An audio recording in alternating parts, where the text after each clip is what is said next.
Welcome everyone to Knowledge and Relationships. This is your boy M3, and we have a new guest in the house. And I'd like to bring this guest, none other than Miss Hart. How you doing, ma'am? I'm doing good. How are you? I'm doing pretty good. Thank you for joining the space of knowledge and relationships on YouTube and on Twitch. And I'm looking forward to getting to know you because, I heard some great things about you and what you do. But I'll let you be the one to kind of tell us, for our audience. Before we begin, I also must bring up Mr. Best in the World 84. Hey, what's going on? What's going on? What's going on? Roll Card is great to have you. It's a pleasure. Thank you, family, for allowing us to, interview you. M3, man, what's going on, man? I mean, great to see you, man. Gotta give a shout out to everybody in the chat. I'm just gonna highlight them real quick. AR Him versus Her Solution. This is the best channel on YouTube. Thank you, brother. We appreciate you. Appreciate it. Memsy Limbs. Hey, we'll talk about Memsy Limbs. Make sure y'all like and subscribe to her as well. Just like Bada bing. Him and Her Solution. Bada bing, that like button. Good to see you, Memsy. She says she is hosting on her Twitch. Thank you, Memsy. We appreciate y'all. And we also got some more family. Quentin Harris. Hey, what's up, man? What's going on, Quentin? Shout out to Quentin Harris. You know what I mean? Shouts to him, most definitely. But hold on, I think we got somebody at the door. M3. Hold on 1 second. Let me see. Then we got somebody at the door. Hold on. Then we got somebody at the door. We do have somebody at the door. Okay. All right. So this is our music producer. You know what I'm saying? For Knowledge, Relationships, and Intellectual Soapbox. Got to bring in DJ Eddie King. What's up, brother? Yes, sir. Yes, sir. What's up, DJ Eddie King? How you doing? What's up, M3? What's going on? No problem. What's up? Hey, how you doing, ma'am? Madam? Miss Rogue, did she freeze? I think she froze. Miss Rogue. How you doing, Miss Rogue? Okay, she's back. Okay, your camera's working now. It was just going in and out.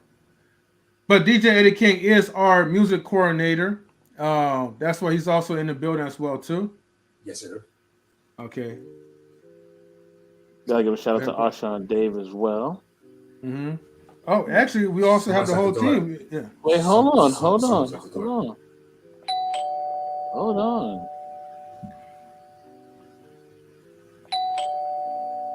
Okay, I see who that is. You see who it is? Okay. Yep. Gotta bring in the first lady of the stream. You know what I mean? First Lady Tammy. Mm-hmm. Hey, what's going on, Tammy? What's going on, y'all? Tammy! Hey, what's going on? I'm still not 100%. I feel a little bit better than I did yesterday. I just hope I don't have something. So we'll just leave it at that. So no problem. You don't have anything. It's just a little small fluke. It'll be all right. You'll be all right. Flu game, Tammy. Good to have you on here. Well, thank you. Well, thank you, crew, for being on board on this. So, Rogue, this is our Knowledge and Relationships crew. These are our members in here. So, this is gonna be pretty fun because now we all get a chance to ask any questions about yourself, and feel free to ask us questions about us. So, with that being said, right, let's go ahead with the number one question. Let me go ahead and pull that up. Can you tell us about yourself? Okay, so actually, my name is Takea Hall. I do go by Rogue Hart. That is my stage name, so to speak. Okay. So it's not really much to know about me. I'm from Detroit. I just published my first book. It's called Watching Myself Die. It is available on Amazon.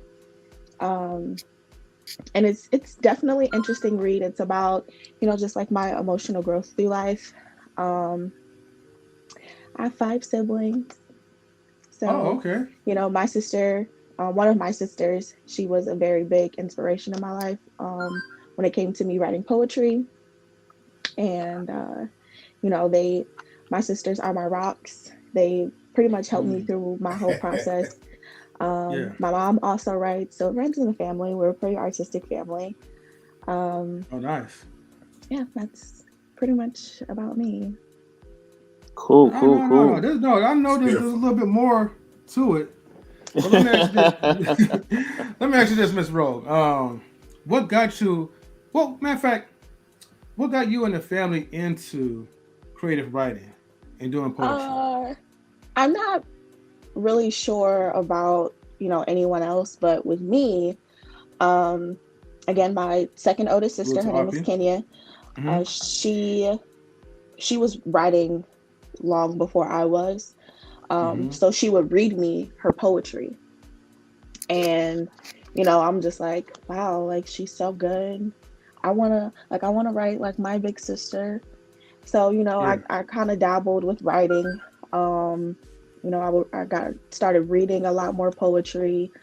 And then once I got good at it, it was just something that was second nature. Like I get a lot of people who, they'll prefer to text me than like talk to me on the phone, just in case, I say something that they just want to keep for the rest of their life.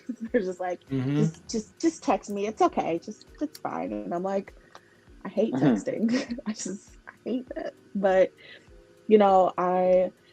I've been told that I have a way with words. I don't really think so. I think it only happens when I'm writing or if I'm like really emotional.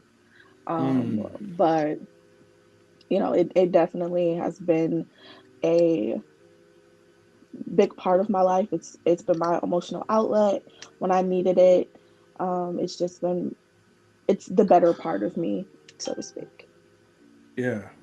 And I think the great thing too that like when I seen your Instagram, you were just naturally, doing your thing. Like it was just naturally you. Like, and you already had like a presence already. You already had an aura, and I was like, oh man, like she is dope. Like, you know what I'm saying? Like, because a lot of people get on the camera, you know what I'm saying, or doing anything on social media where your voice has to be heard or you got to be seen. It's not easy, people. Okay, all right, it's not. Okay, it takes a lot to do that. So for you to be out of yourself and for you to really portray authentic and transparent emotions and thoughts, I was like, oh man, she's got it. Like she's super dope. Like I'm surprised you don't have like a YouTube, Twitch, all that stuff like already popping already. Like, cause you already got it already. It's because I don't like, as much as I love my poetry, it's only so much you can do with poetry. I feel like to have like a YouTube or like, that's really why I'm struggling with my TikTok, because I didn't want my TikTok to just be me like poetry videos. So then I'm like, I gotta write every day and something new. And then what am I gonna put in my book if everybody's already seen it? So I've been trying to come up with like different ideas of things that I could talk about, things that I can cover. Because my niche is poetry, and that is like a limited thing. Like there's only so much how I could spin it for it to, catch an audience, to be interesting over and over again, without me, having to put out just all of my work that I eventually want to publish. Right. Thank you, thank you, Odd P, whoever that is. Yeah. DJ Eddie, you have any questions for Rogue? Yes, Rogue. First and foremost, how was your day today? I had a good day. Thank you. Today was my day off. Yeah. So I didn't do a thing. Okay. I got up, made me breakfast, and then I laid in bed all day because I could. Hey, that's a chill life though. You know. And you say you have five. You say you have 5 siblings, right? So out of the 5, which number are you, if I may ask? I am number 4. Should we guess? Oh, okay, sorry. I was going to guess. I was close up. I was going to say you're number 3. I was never going to say you was number 3. I'm not going to front. But okay, I am number 4. I have 2 older sisters, an older brother, and a little brother. Okay. Yeah. Yeah, out of my siblings, I'm the oldest. So it's me, and then I have 2 younger sisters, and they drive me crazy. Oh. Being the only boy too. Oh man, everything falls on me. Everything my fault. Even if it ain't my fault, it's my fault. Well, Miss But it's all Rowe, good. Miss Rowe, are your sisters into poetry like you? yes, both my sisters do poetry. Oh, okay. I know for sure my second oldest sister. I think my oldest sister, her poetry kind of turned into music. She kind of wrote a couple of songs. But of the 3 of us, I am the first one to publish a book. I told them that I was going to spend every day for the rest of forever convincing them to publish a book, or at least giving me something that I can put their name on that I can publish. So they're going to get an earful from me every day for the rest of their lives. That's what's up. That's what's up. Yeah. First Lady Tammy, do you have any questions for Miss Rowe? Yes, I do. Sorry about that. I did turn my mic on. I love that you do poetry. Where do you get your inspiration from with the poems that you do? And is there a poet that you would say is one of your favorites? I mean, you probably have a few. Yeah, those are my first 2 questions, and I got some more. So I was going to ask her that. Dang. A lot of my poetry, well, I can't really say a lot. All of my poetry comes from just like the things that I'm feeling.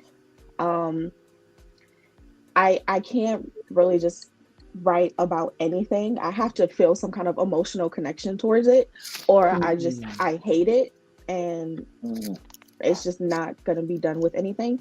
I have a few pieces that are like not directly about me, but are about things that I have experienced, like, you know, Black women experiences, Black experiences, woman experiences, but like just like aren't necessarily directed towards me. Just like a lot of people can identify with these things. But majority of my stuff, especially in my book, my whole book is just about me and like the things that, you know, I have felt things that I were going through. There are a couple of things in there that you're like it's kind of going to be like, well, how could she write from that point of view? But then it's just like, this is something that, you know, made me feel better about the situation. So a lot of my book is really just me feeling so great about myself from other people's points of views. But, you know, things happen. My 2 biggest inspirations for my poems are completely opposite people, and it baffles people every time I say it.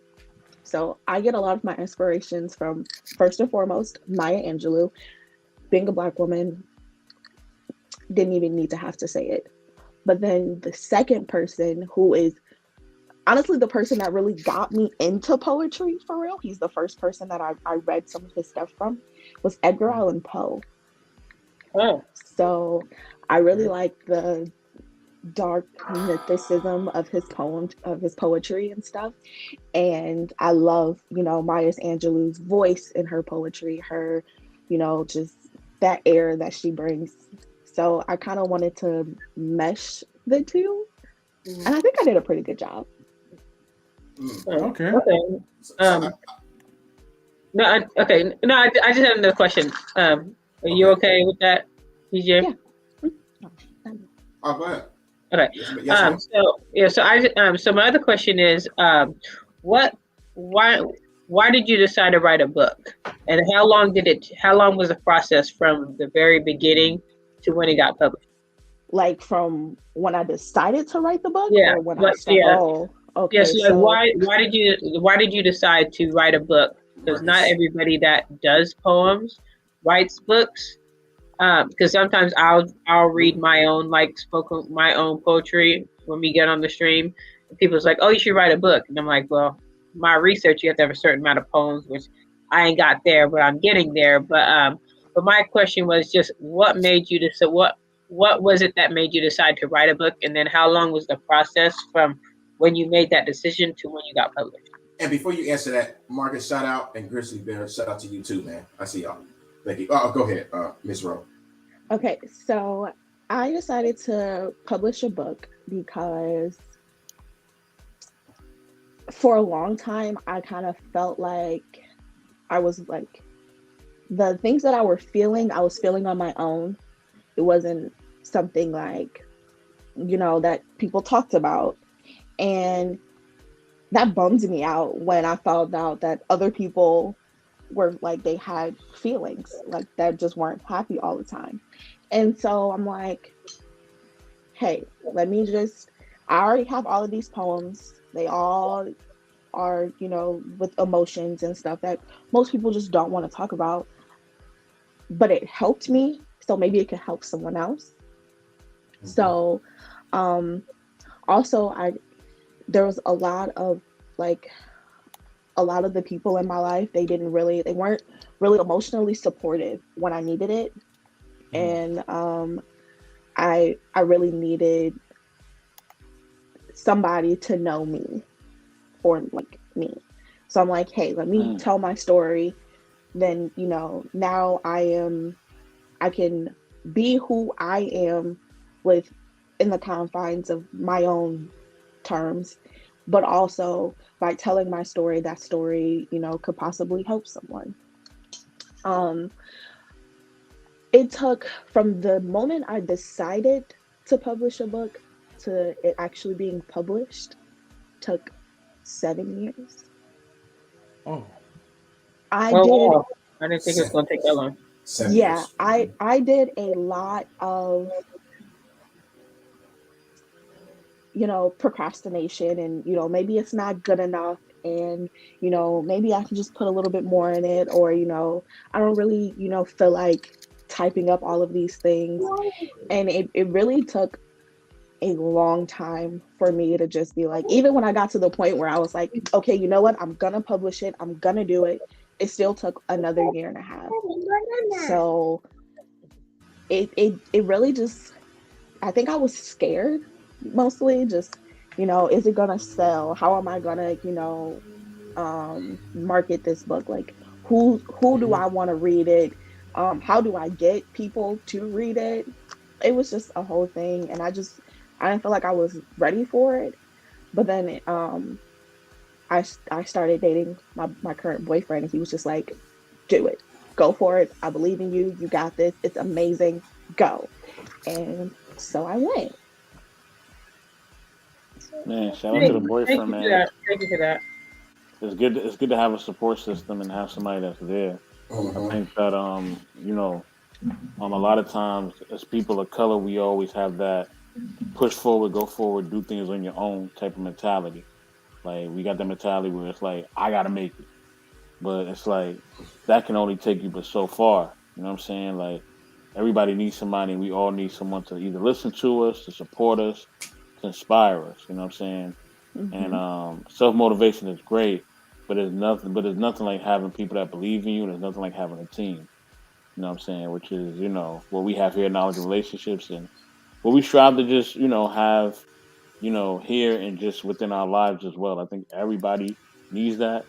But I think as people of color, we've been told that, well, you don't need nobody. You can just do it on your own. It's like, well, yeah, but like sometimes I want to talk to somebody. Sometimes I need some emotional support. Sometimes I need somebody to feel me or hear me out, or just, tell me that I can do this, or just see my vision. Like, so I don't feel like I'm just, I'm out here I'm out here and I'm seeing and I'm feeling these things, but nobody's connecting with me and nobody's connecting with what I'm seeing or feeling. So now it's like, am I just doing this for nothing? Am I just like wasting my time?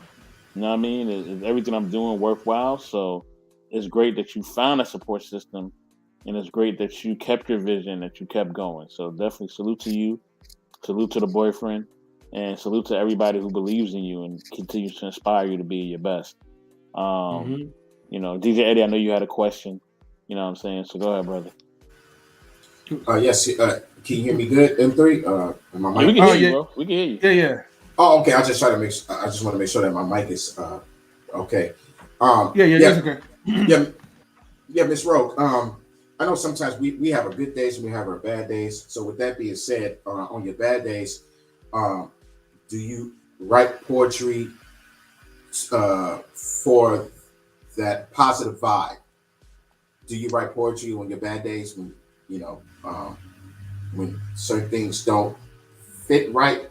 Like, basically, what I'm saying is, on your bad days, do you write? Basically, it really depends on the type of bad day.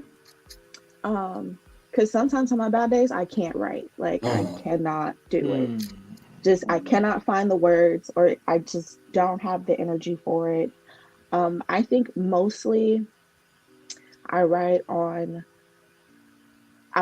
good days about the bad days. So I feel like that's when I have my most clarity. And I just process things a lot better, and I can find the words better. Or even sometimes, like even if I did somehow write on a bad day, it's just not good enough for me. So like I can go back and edit it better.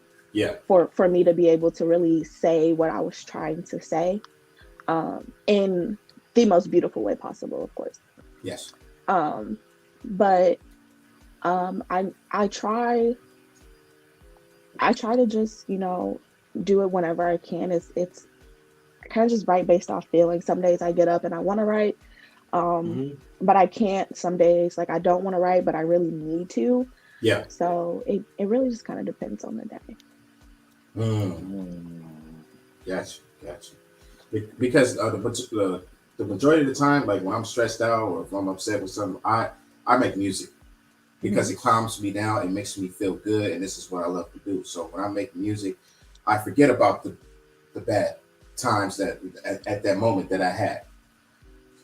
So me making music when I'm stressed out is a good feeling for me. Yeah. Yeah.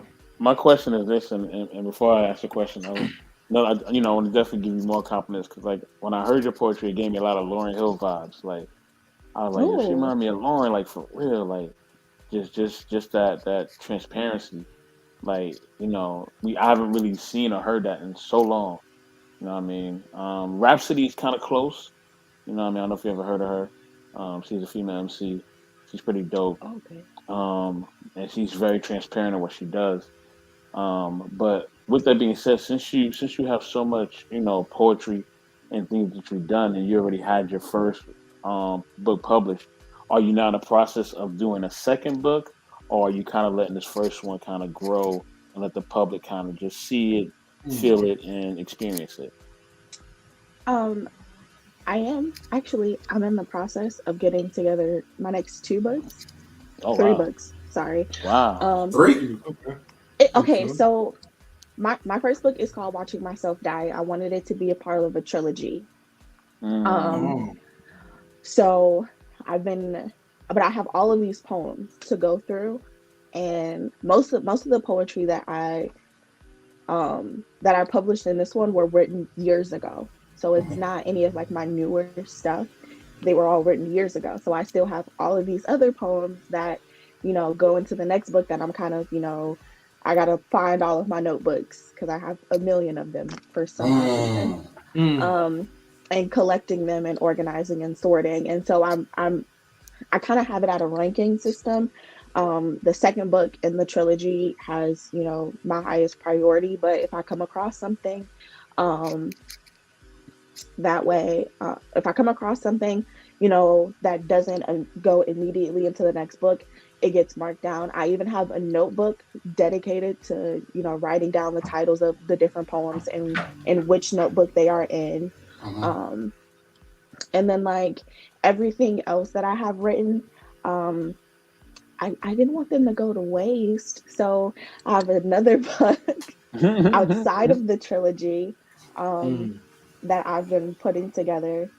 And then also, like, I don't know what I'm gonna write or what it's gonna be about. Um, I don't title a poem until after it's finished. I let it title itself.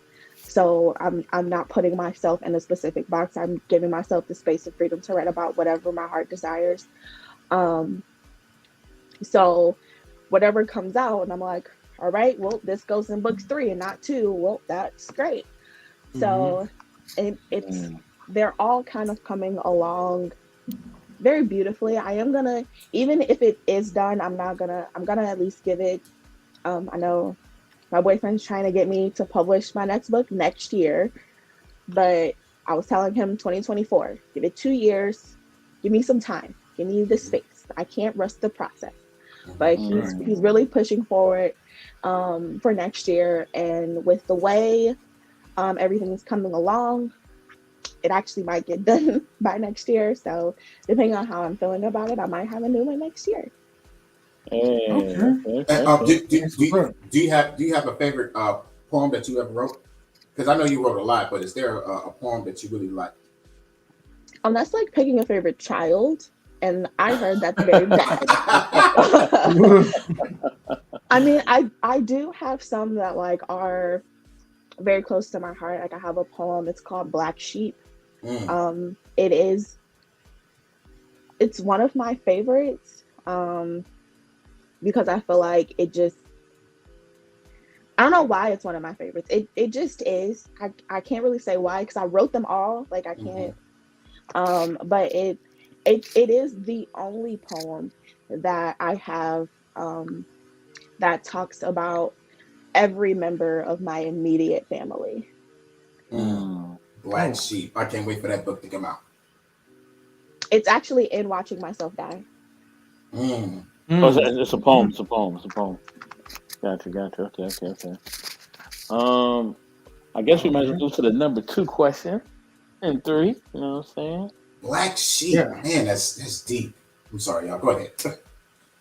Well, okay. Before we get to can I tie this in? Let me tie this in with number 2, and then I'll ask the question. But what has been like your journey to social media? Because although I hear you don't have a Facebook, or what was the other one that you had asked Mr. Best? Oh, I said a YouTube or a Twitch as well, and I know she's on Instagram. Her Instagram is what she's featured on. That's how I found her. So I hate social media, but it's useful. I have my Instagram. I have a TikTok. And I also have a Facebook page that I am about to deactivate because I just can't deal with the creepy men on Facebook. I can't do it. Oh man.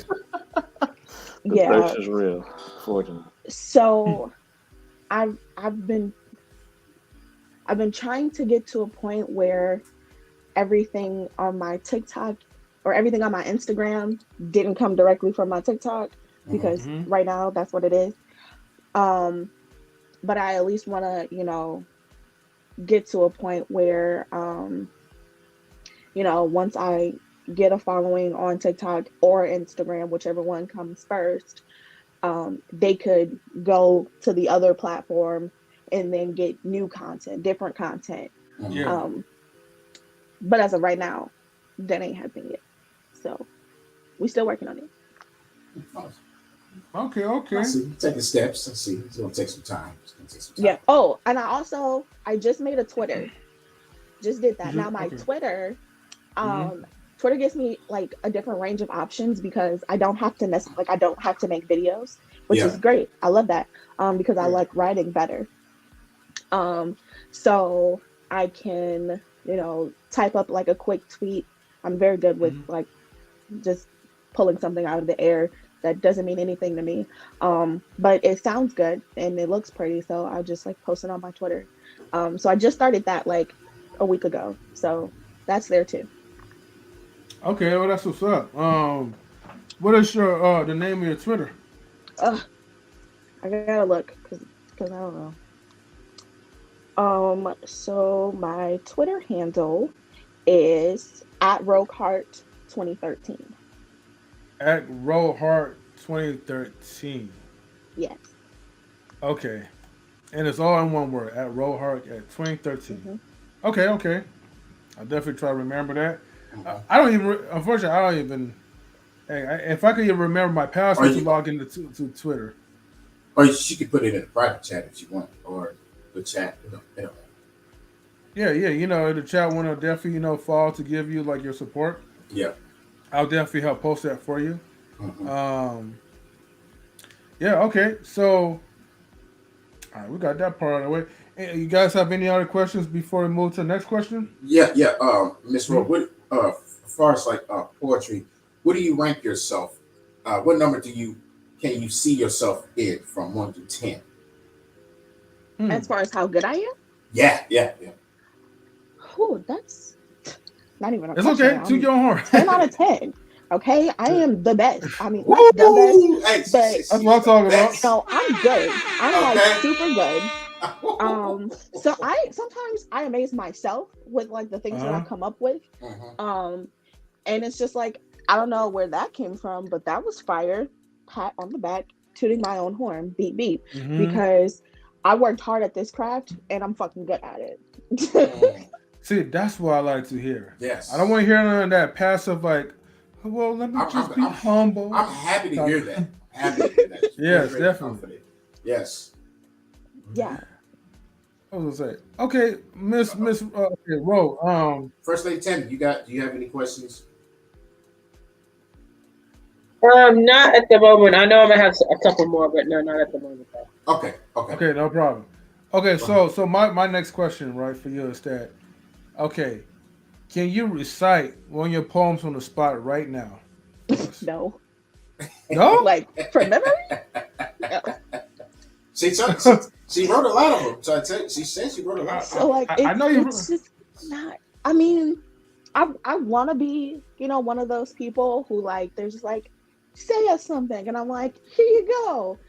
But I can't. I'm like once it's also really bad because I feel like once I have a poem written down, if I don't take the time to sit down and commit it to memory, it's just gone. So like I can't recreate anything. So if I lose it, it's gone. Okay, well, Just, well, Miss Rowe, like, what if somebody come to you and say, "Hey, Miss Rowe, I need you to write a poem in like 5 minutes. Can you do it?" Just off the top. Yeah. I probably could. Like I wouldn't be able to like freestyle a poem. If I had the time to just sit there and write it out, I can write it out, read it to you, and you'll be like, "Woo!"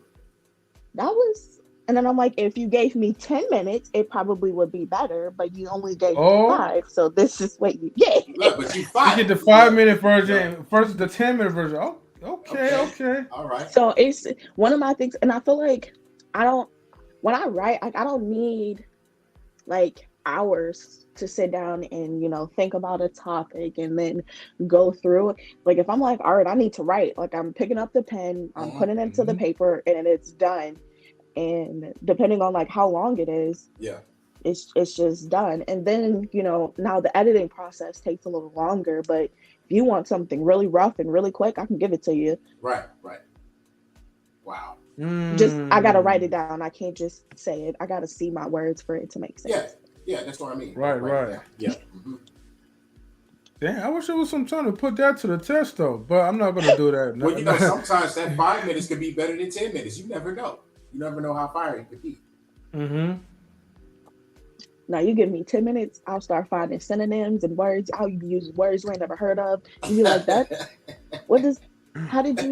I'm making metaphors and shit that you never thought of. You're like, I cannot. Give me 10 minutes. Give me 10 minutes and I probably. Okay. Y'all heard that? 10 minutes. Yeah. Okay, I got another question. Because I feel like let's say for instance, like ghost writers, they help people to like learn how to put their words like together. Like for rappers and all that. Poetry is I feel like it's kind of like the same as far as like with rapping, but you gotta say it like in a different style. That's what I think. So like for me, if I needed to rap something, and I'm like, hey, Rogue, like, I know you do poetry, but can you write something that can fit my cadence? You know what I mean? In a rapping style. Basically, can Uh, you be a ghostwriter? I don't. I don't think so. I think I'm good at what I do because it's authentic to me. Mhm. Yeah. Um, and it's like I think like none of my writing style is all over the place. I do not have a style. I just write. So some of my Mm. things come out in stanzas. Some of my things Hmm. come out in paragraph form. Um, and like sometimes the cadence changes, and it really just it's just what it wants to be. It free forms on its own. It's just using me as a catalyst to become itself. Um, I know it's weird. I'm talking about my poetry like entities, but that's really how it is. Um, it is what it is. Sometimes I go in there and I make it pretty, um, but like I'm a writer in a sense that I put the words on paper, but essentially Hmm. they form my poetry forms itself. I just go in and make it look nice. Mhm. Okay. Hey, like, there's nothing wrong with that. I mean, like if you want it, like I could probably like I could edit very good because I'm really good Mm. with words. So if you like wanted me to like, oh, I just want to change up some of this. I want to make it Mm. say the same thing but just Mhm. sound a little better. I could Right. do that. Mhm. But I as think far I as think me, that's close enough. Yeah. yeah, Like, as far as me like creating something for somebody else Yeah. and they want it to sound a certain way, I can't help you with that. I'm sorry. mm. Okay. Okay. Got you. Hey, I'll definitely take that. Mm. Good says, have you ever practiced going off the top? Well, she kind of explained that when it comes to memorizing, that's not like one of her strong points. It's It's either she, yeah, it's either I you I'd write it. have to Hmm? I'd have to need like a specific event where like I Hmm. want to go up there and show my prowess, and then I'll spend fucking 5 days memorizing this poem, and they're like, you wrote it. It's not like I remembering words sucks. Like Mhm. Yeah. Yeah.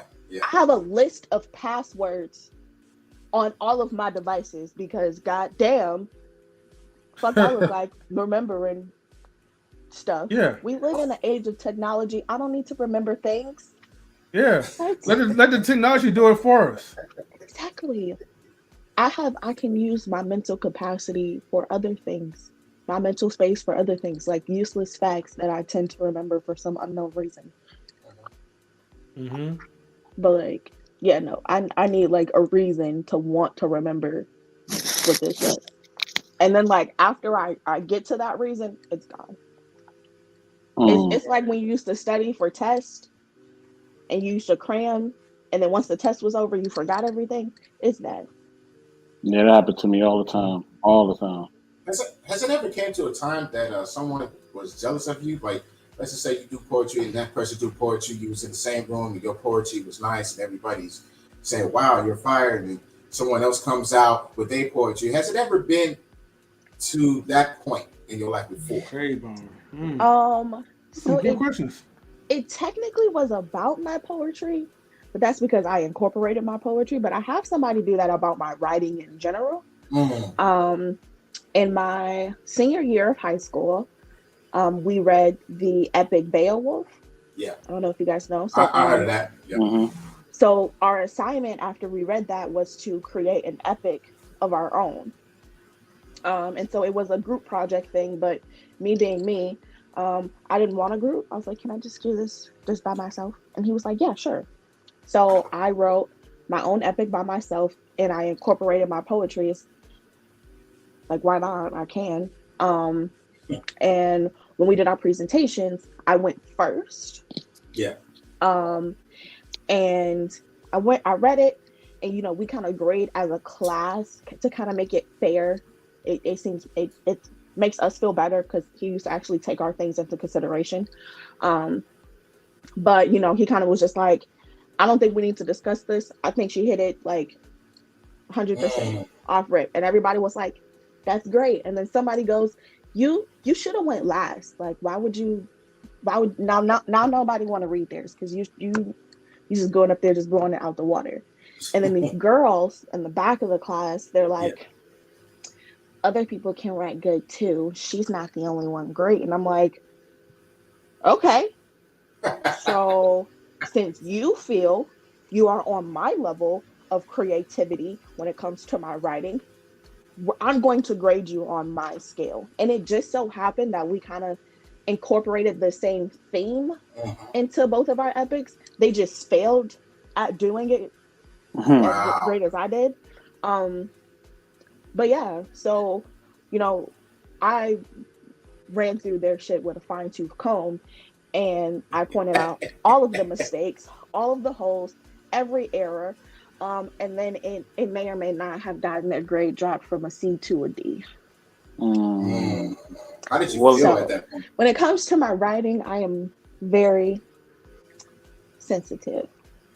Gotcha. I think when people do that, I think I think it's meaningless because it's like at the end of the day, like people, like everybody has to do what they do. You know what I'm saying? So if you are great at writing, you're great at writing. You know what I'm saying? You know what I'm saying? If somebody's great at being a fireman, be a fireman. I'm not running no fire. I'm not running no burning buildings. Do your thing. You know what I'm saying? Like we all have our touch of greatness. You know what I'm saying? Michael Jordan had basketball. DJ Eddie King has his music production. Everybody has something that they're great at. You know what I'm saying? So since we all have something that we all great at, you know what I'm saying? I think that, everybody should appreciate everybody's greatness instead of trying to basically be on the type of greatness they are. Because some people just better than you at certain things. It just is what it is. You know what I'm saying? And if they better than you, A, you should try to learn from them. Yeah. You know what I'm saying? And B, definitely congratulate them. You know what I mean? Show them appreciation. You know what I mean? Because the thing is that by you showing them appreciation, that shows that, you actually, you know what I mean, you actually are a person with integrity and love. But when you're trying to shade somebody, you're trying to throw somebody under the bus, that just shows your character. That just shows how flawed you are. You know what I mean? It ain't gonna make them less great. It just make you more of a hater. Right. So yeah. Yeah, exactly. Yeah. Question number 3. We got question number 3. Oh yeah, I got it up there though. Oh, Tammy, did Tammy say anything? Yeah, she said she don't have anything right now, but she'll come around. All right, let me go ahead and pull this up. All right. Now, we know poetry is part of your interest, and that's something that you love to do. But are there any other hobbies, interests that you have besides poetry? Oh, excuse me. Yeah, so I love to read. It becomes par for the course. But I'm really into like sci-fi fantasies. Yeah. Woo! Yeah. I like those. So I go through books like I go through books like water, especially when I don't have anything to do. I probably get through like 2 books a day. Wow. Sci-fi fantasies. Yes. Yeah. I enjoy listening to music. Music is my life force. If I do not have it, I do not function. I legit live with an earphone in my ear at all times, especially when I'm at work, which is real big no-no. But who's really gonna tell me no? I mean, when they do, I take it out. But if they don't, it's there. Are you listening to music right now? No. You guys are connected to my headphones. I am not rude, but I did spend 3 hours before this prepping, so I'm good. Gotcha. I can sing. I will not sing today. She's making it clear. She is making it clear. Okay. And I also I used to dance in high school, but now I don't really like. I'm not in any like classes or anything. I just like dance around my room for fun, and I don't really like. But like I used to be really into like modern dance. So that doesn't really bode well in like clubs and stuff. So I don't do that there. Just in my bedroom. Got you. So Okay, what, so I have what, a hold on. I have a few Go ahead. questions. I have a few questions. Okay. All right, so we're gonna start with the sci-fi and fantasy, right? Okay. All right. So Star Trek or Star Wars or both? Okay.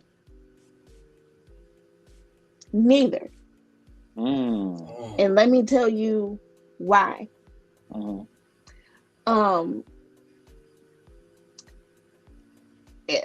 I never got into it. I'm way too far behind to try and catch up. Okay, I know there were like comic books and stuff Mm-hmm. that made all of the things interesting. I'm just way too far behind. I didn't really get into like the sci-fi fantasy um world until like high school, and then it was just like, I'm not. And then it's like most of my sci-fi fantasy are like supernatural. Yeah, that's what I'm talking about. That is what I'm talking about. Now, you my favorite person that's ever been on the show. Yes, Oh, thank supernatural. you. That's what I'm talking about. See, they don't even So know what that yeah, is, Miss Rowe. They don't even know what that is, but I know so what it is. I know I like Supernatural. Oh, you know supernatural? Yes. How dare Miss No Sue Astro did anything? Go there. They had about I like like 12 Supernatural. seasons. It's a super long show. Miss Rowe, who's your favorite Winchester?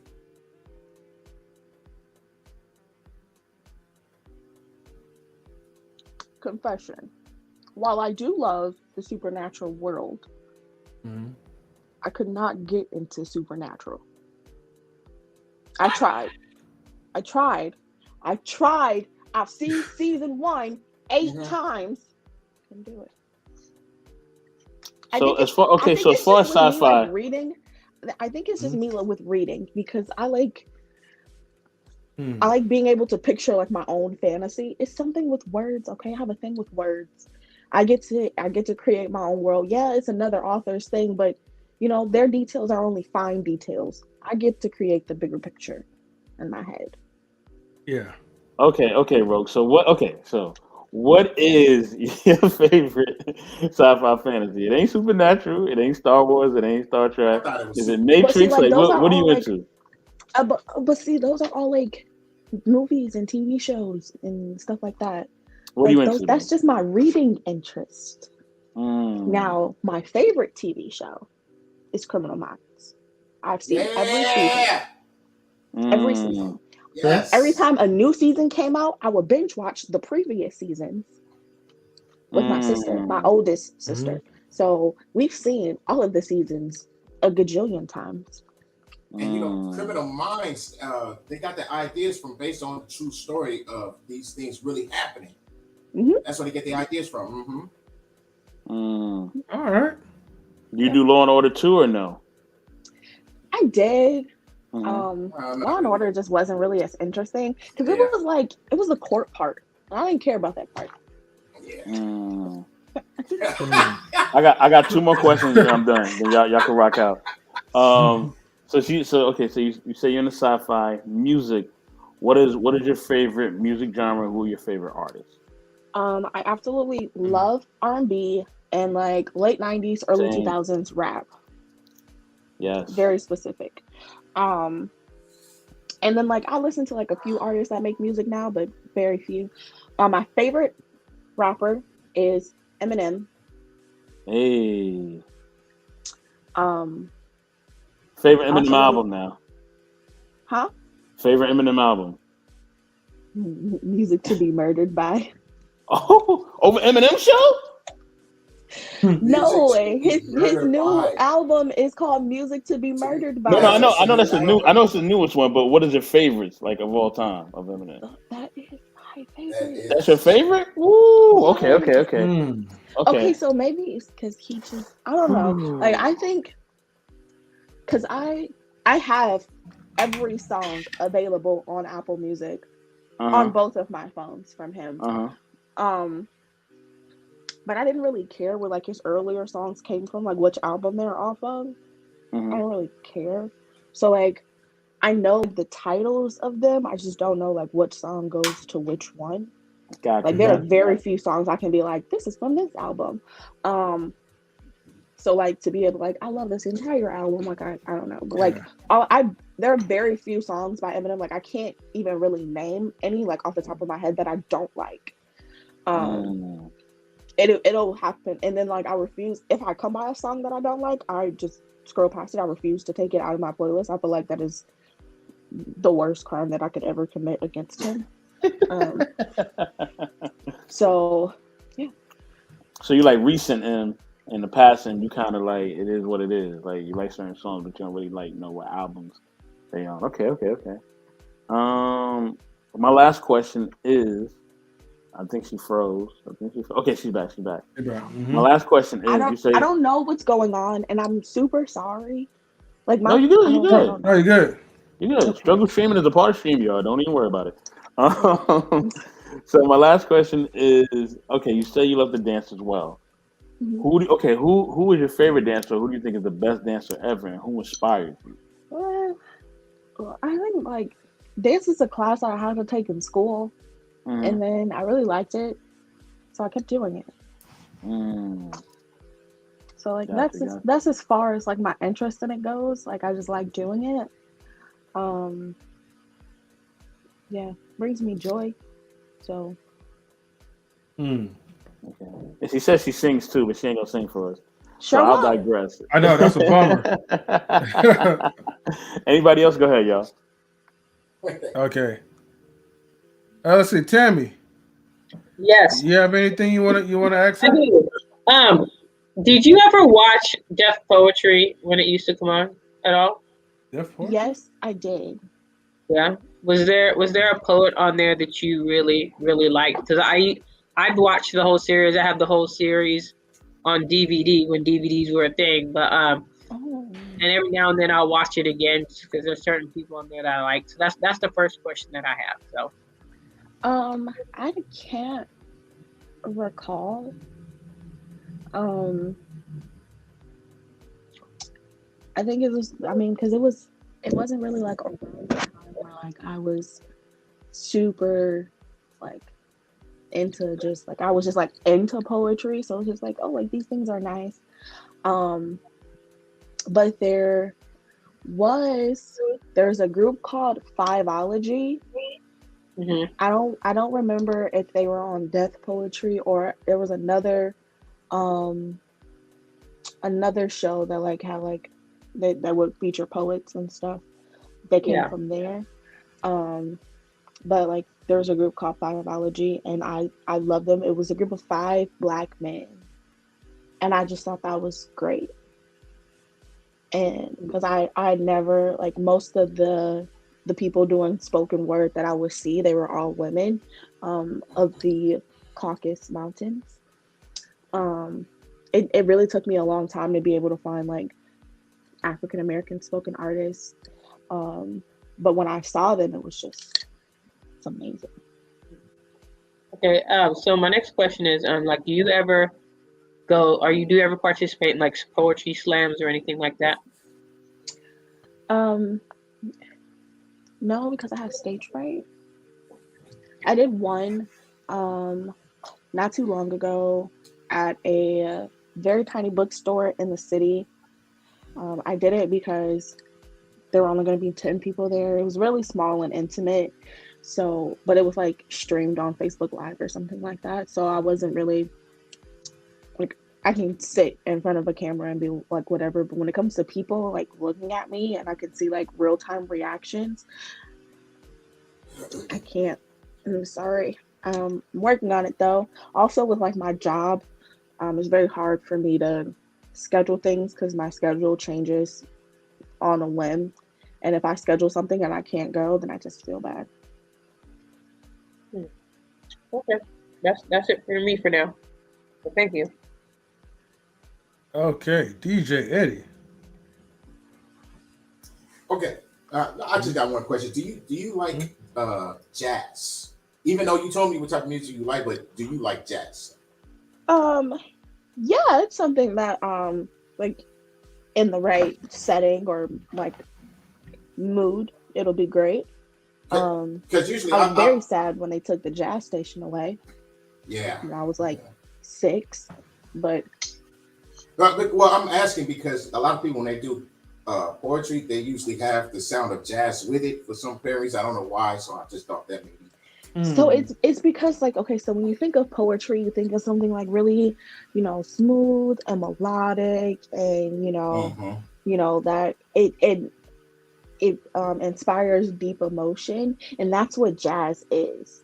But I'm like, but that's like I don't even so like spoken word and poetry are like two different things to me. They have like different vibes. Yeah. So even though like we're all classified under the same thing, I would say like poetry is like the big umbrella, and then spoken word is like a subcategory of it because like not all poetry is spoken word. That's right. I just want to acknowledge a few people within the chat, and M3, can you do the honors? Sure, you already know because we got She Stole My Thunder. Okay. And she says, hello, everyone. Our favorite Canadian. Hey. So we got our brother Truth. Truth is never my favored. brother. What's up, man? What's going on? What's going on, Truth? What's up, Truth? The Truth is never favored. How you doing? Blood in. What's going on, brother? Family first. Yes, sir. Yes, sir. That's right. Thank you for tuning in. Get these likes up, everyone. Thank you. Okay. Sorry, DJ King, were you finished with your question? Yeah, I'm just waiting for question number 4. Okay. Wait, is question number 4 the question? Is it? It is the question, but no.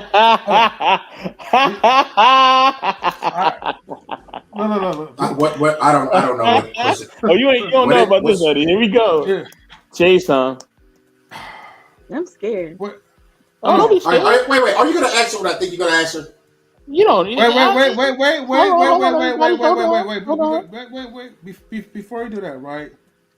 Let me ask one last mellow question.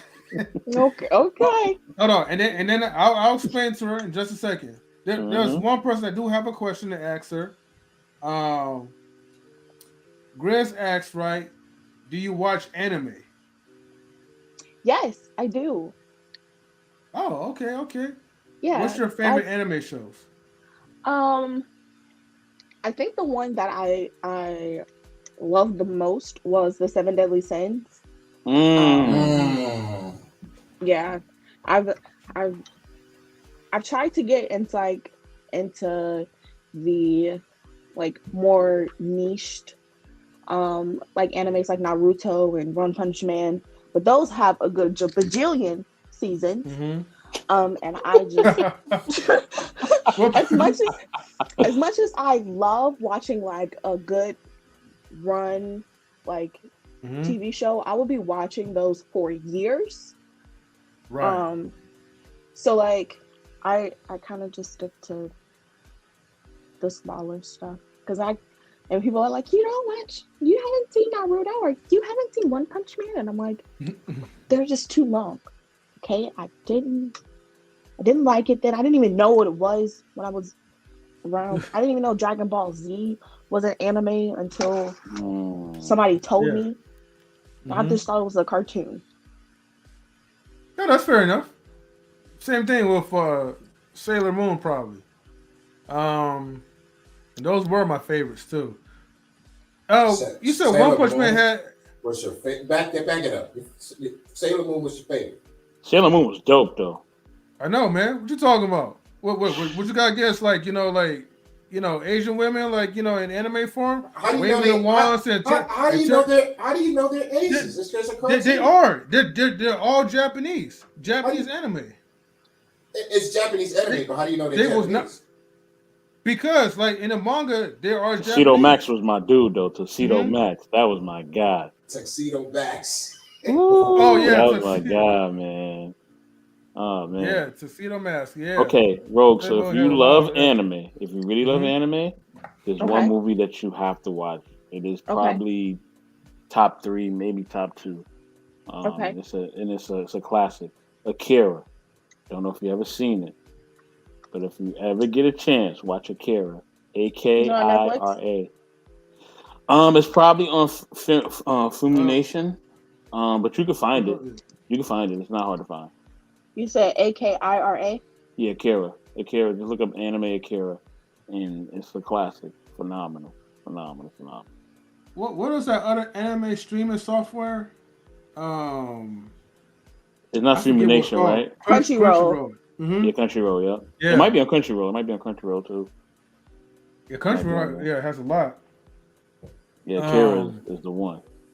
Yeah. I'll check it out. This time on says, I still haven't found an anime that really has me hooked 100%. There's Wookiee, or maybe I might be pronouncing wrong. There would be episodes here and there. Oh, there would be. Oh, okay. I thought she was. I'm telling you. Okay, so I recommend Seven Deadly Sins to everybody because it's definitely my favorite. But it's interesting. It has a really good storyline. It does the characters' backstories very well. Their connections, like you actually feel for these characters, or maybe that's just me, because I get emotionally attached to everything. But I think it's super good. That you could watch Blue Exorcist. Blue Exorcist is the first anime that I watched knowing that I was watching anime. Yeah. Super great. I watched that. Full Metal Alchemist. Oh, I heard about that one. Okay. I don't know about the Brotherhood one because it pissed me off, but that's because I get emotionally attached to everything, and I didn't like that they changed the storyline. So I didn't watch it. But the first one, the original Full Metal Alchemist, loved it. Okay. I gotta find somewhere to get on someone's Crunchyroll so I could watch some of the stuff. Only because I watched those three on Netflix. Free on Netflix? It's a lot of them on Netflix. It's a lot. Yeah, man. Netflix is taking it all. Okay. Oh, also Death Note, not the movie, the anime. Don't watch the movie. Don't watch the movie. Don't watch the anime.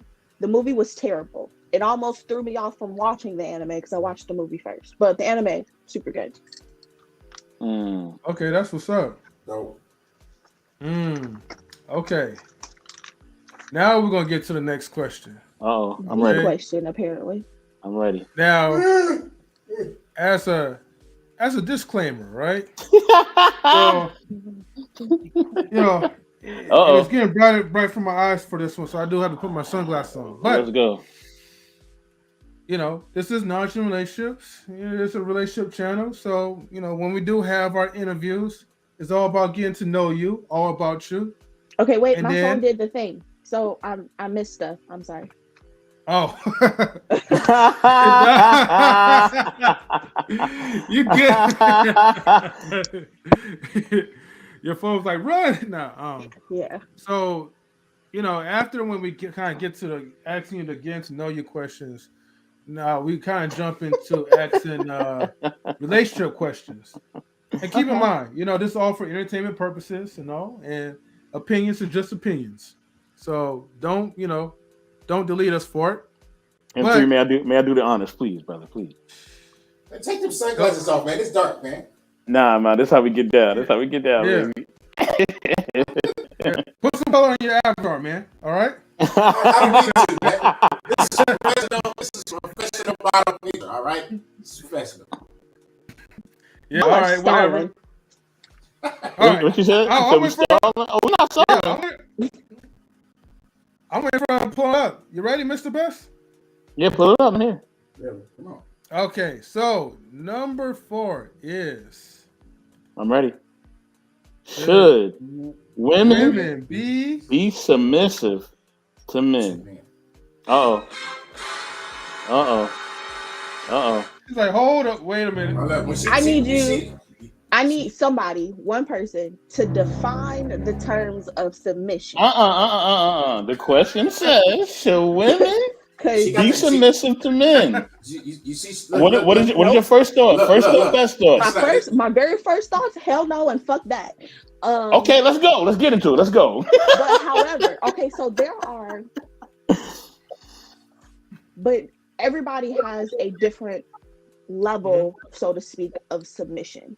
So there are some guys who they want full financial control of their significant other. They want full sexual control of their significant other, full physical control of their significant other. So there is a level of submission that is, for me, that is acceptable for me. So when it comes to like, I'm gonna pay for dinner. Okay, go ahead, pay for dinner. Whatever. There's the I want a, you know, I want to dominate, so to speak. I want to have full control of like the sexual situation. Okay, depending on how far you want to go with that, you know, I'm cool. Let's go for it. I'll participate when I feel like I'm needed, I guess. I don't know. But like, as far as, you know, she's gonna stay home, she's not gonna work, and she's gonna cook and clean and go jump off a bridge time now. Oh, damn. So no cooking, and no cleaning. Well, no. I will cook and I will clean. But however, on the flip side of that, I grew up in a household where both my parents worked, both my parents cooked, both of my parents cleaned. My dad was the biggest stickler for cleanliness, because he was he's a Marine, so that, but he also cleaned. Okay, he cleaned. He just didn't. Why is the house dirty? I mean, like, to us, but like never to my mom. Like, I've never, like, whatever. Like, if my mom was gone and he was like at home, he cooked. So like, I can't be like, or it's the same people who are like, I want, you know, like, my wife to contribute, because it's those same people. They're like, well, what do you bring to the table? And then women go, well, you know, I cook, I clean, I take, you know, I take care of the kids. And they're like, I could pay somebody to do that. All right, so let's get down to the nitty gritty. Yeah. Wait, I got a question. Should the man have to pay all the bills? Wait, hold on, Mr. Best. I got a question to ask her, right? Yeah. Take your time. Take your time, y'all. Take your time. We ain't got time. We here. We right here. Let's get it. Yeah. No, because Mr. Best just asked a question, and here come three. Yo, you know, hold on. Let me ask you a question. Slow down. Just slow down. We here, dog. We do this.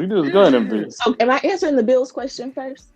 Yeah, go ahead. Answer the go ahead. Yeah. Okay, so no. I am very adamant. I have talked to my boyfriend about this already. I'm like, hey, if we ever decide to like move in, my name goes on everything. Everything. Okay. So why? Why? Because I lived in a house where somebody could be like, this is my house. Never again. I'm gonna pay, like, we going, like, we gotta go have, like, we could, like, because we're not always gonna like be in the same bracket when it comes to, like, you know, who's making like money, like how much each other makes. So as long as the financial burden is equal, then I'm fine with that.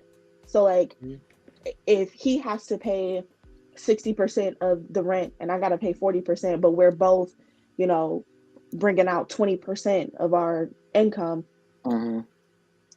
cool, great. But I'm not gonna be in a situation to where, you know, this person has the, like, now, like, if we break up,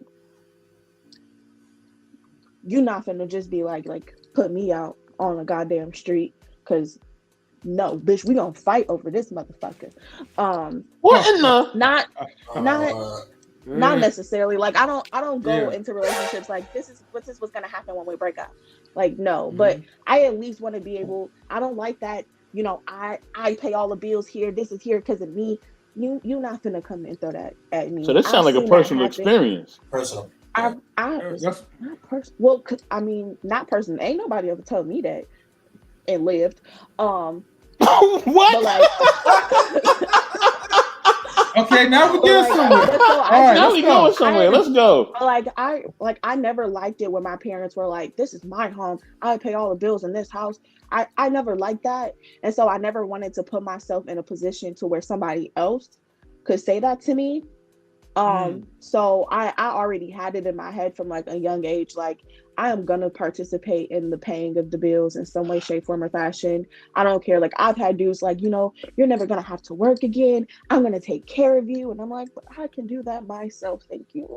Like it sounds nice and it sounds good until, you get to a point where now this is another child in your life, like this man is another child in your life, and you're Oh doing things for wow. him that you do for a child, and then you're no longer attracted to him, and then Oh he's damn. upset that you don't want to have sex anymore, and so he starts going on and on and on and on and on about the Oh. things he told you he would do. What? Okay. Okay. So hold on. This is my last thing. So can both of your names be on the bill? Yeah, I said my name gonna Okay. be on there too. I didn't say Okay. all of Okay. it. We're Okay. gonna be Okay. on there Okay. Okay. together. Like I don't. We can, but I will have like these are the things that I'm doing. Like these are the. I mean, and I don't have to be on every bill. Like we could split the bills. Like you do lights, I'll do water. All right. And three. Go Okay. ahead, baby. Now, okay. So now, what about dinner dates? If Ooh, I if like you have dinner that dates. same I said I like dinner dates. you like dinner dates? Okay. So if you guys go out to a restaurant, and since like you like to split everything, and you're both is trying to offer to pay 100% for the dinner date, are you gonna be like, hey, nah, man, you're not paying 100%. Like I gotta put like at least my car on it too. We're splitting fifty No, fifty, huh? no, I have no issues Oh, with letting somebody buy me dinner. okay. I mean, but Mm. buying me dinner is different than paying for everything that I have. That's different. Yeah. Okay. I just want to see if like if you're the extremist. Um. So okay. So I get and I understand that it seemed like your parents will throw up stuff and fight and argue over certain bills, and that seemed like that's where a person you kind of get that type of attitude where it's like, well, I'm not gonna let that happen to me. Has that happened to like any of your sisters or your brothers before? Not that I'm aware of. Okay. Okay.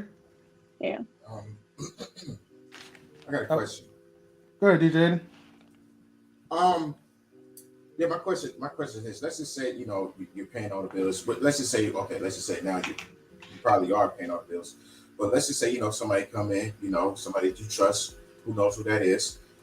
You're paying all the bills, you're putting food on the table, this, not the third, and they feel that they come in to do what they want to do, and then they turn around and they say, "Hey, you don't pay nothing. What do you pay?"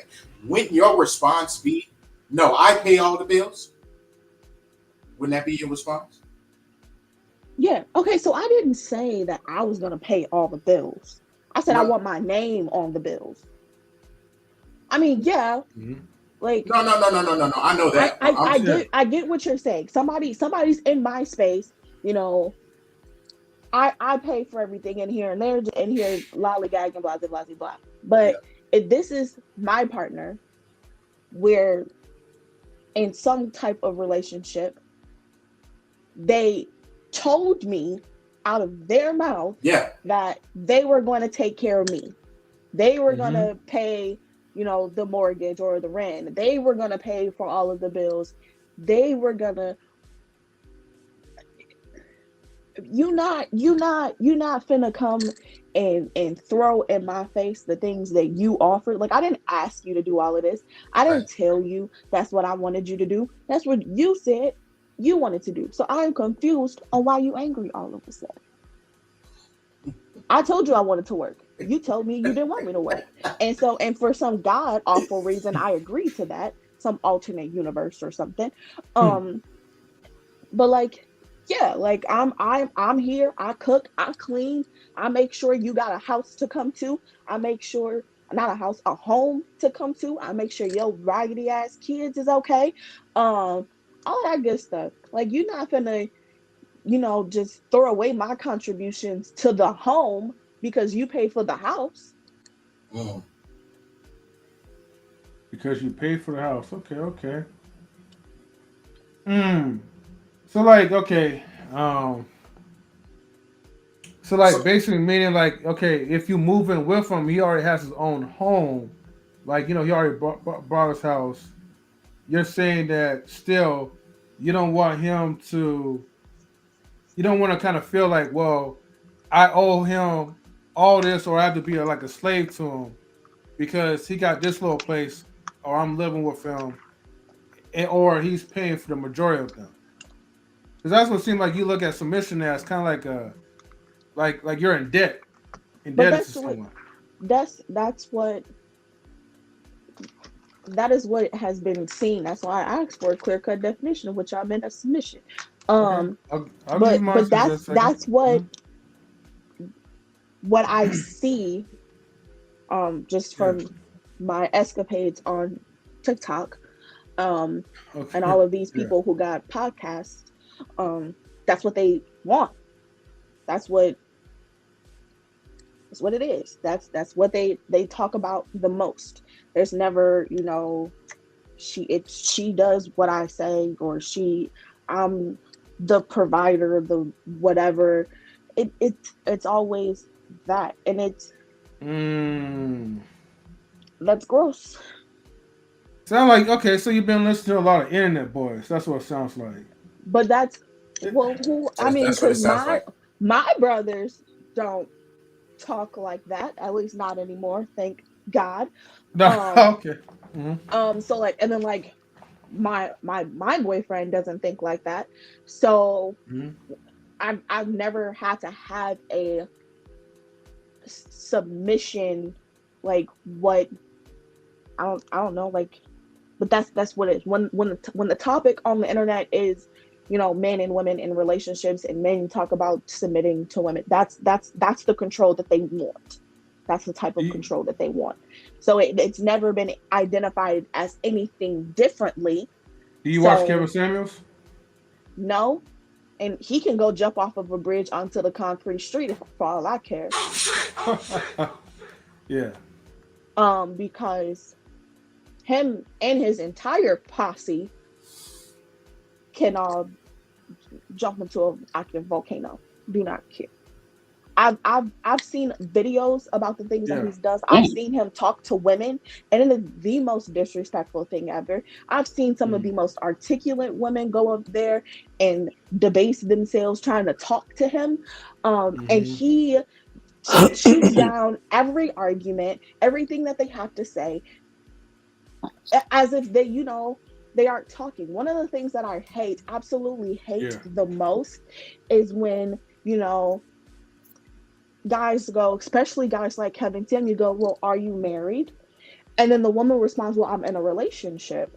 And then he goes, but you aren't married. But you aren't married. But you aren't married. He goes, How how long old? have you guys been Yeah. together? Oh, 5 years. He'd And be you like, guys still aren't married? he'd be like, how old are you? How Yeah. much do you weigh? What's Right. your dress size? Dress size? He's doing that because he know that men are intentional, and And if we really want no, to be with somebody, we gonna make the steps to make it no, happen. he's doing that because the sorry sacks of Yes. flesh that are walking around Yeah. calling themselves men Mm, agree with those types of things, and he wants to mm, keep that audience. And mm. it gets on my nerves when men come and they're like, um I saw a video, some dude, random, I don't know who the fuck he is, but Majority does. he said that he was talking to a woman, and she said, I have all of these degrees, I have a very nice career, I have this job, and I'm making this amount of money, and the only thing I need left is a man. And he was like, well, you're never going to find one. All Oh. of your Damn. accomplishments have taking you out of the equation. They have devalued her in some way, literally, by her increasing. her value. Her finances. She was devalued. And Yeah. that doesn't make any sense. Why wouldn't you want a woman who is doing very well for herself, who has connections? These men don't understand that women who have connections, they know people, they get to know you and they like you and they see you got a plan, a vision. They can see that. We dream for our significant others, and we will do everything in our power to make sure that their dreams come true. So if I know people that can help you, you know those people too. Come on. Okay, sister. Right, Okay. because- All right. So like That's some good preaching. Yeah. they're not under that, and it doesn't make any sense to me ever that a woman with a career is not a woman worth having. For what reason and why? Why? Because you somehow you don't feel manly enough because you aren't making the most money. You aren't able to be the provider. You know what's the hypocrisy of this? What's You know that? what the hypocrisy of what I usually be hearing. Now let's talk about the women who don't even have careers, who don't even have jobs. They can get blasted on the most because then it's like, how dare you, with your low level of education, with your low level self, you want a man that's making 6 figures and above, yet you barely make 5 figures or something like that, or whatever you be saying. You're working at McDonald's, okay? Yeah, you work at McDonald's flipping burgers. Right. But you got a 6-figure man. They be like, oh, you want a man with a job and a car and a house? Do you have those things? And a lot of them don't. I feel like that's something to aspire to. I might not be in a place in my life right now where I want to be, but you dress for the job that you want, not the one that you have. Okay. So I'm going out there to look for the places I want to be. Give me that motivation. Let me aspire to be better for not just me, us. Give me that extra added motivation, because I can do it for me. I know I can, but I know for sure if I'm working hard for a goal that's bigger than me, that's beyond me, oh, I'm going in 110%. Not saying I was going any less, but at this, like, it's like, you know, when you're doing it for you and you like, okay, and you put your all into it or whatever, but then once you start bringing other people in that, and you got so much help and assistance around you, got so much love around you, that shit goes tenfold, and you want to make them proud too. So like, y'all, these people, I just sit in my corner and be thankful that I found the one that I got. I really see the Detroit coming out of her tonight. I see it.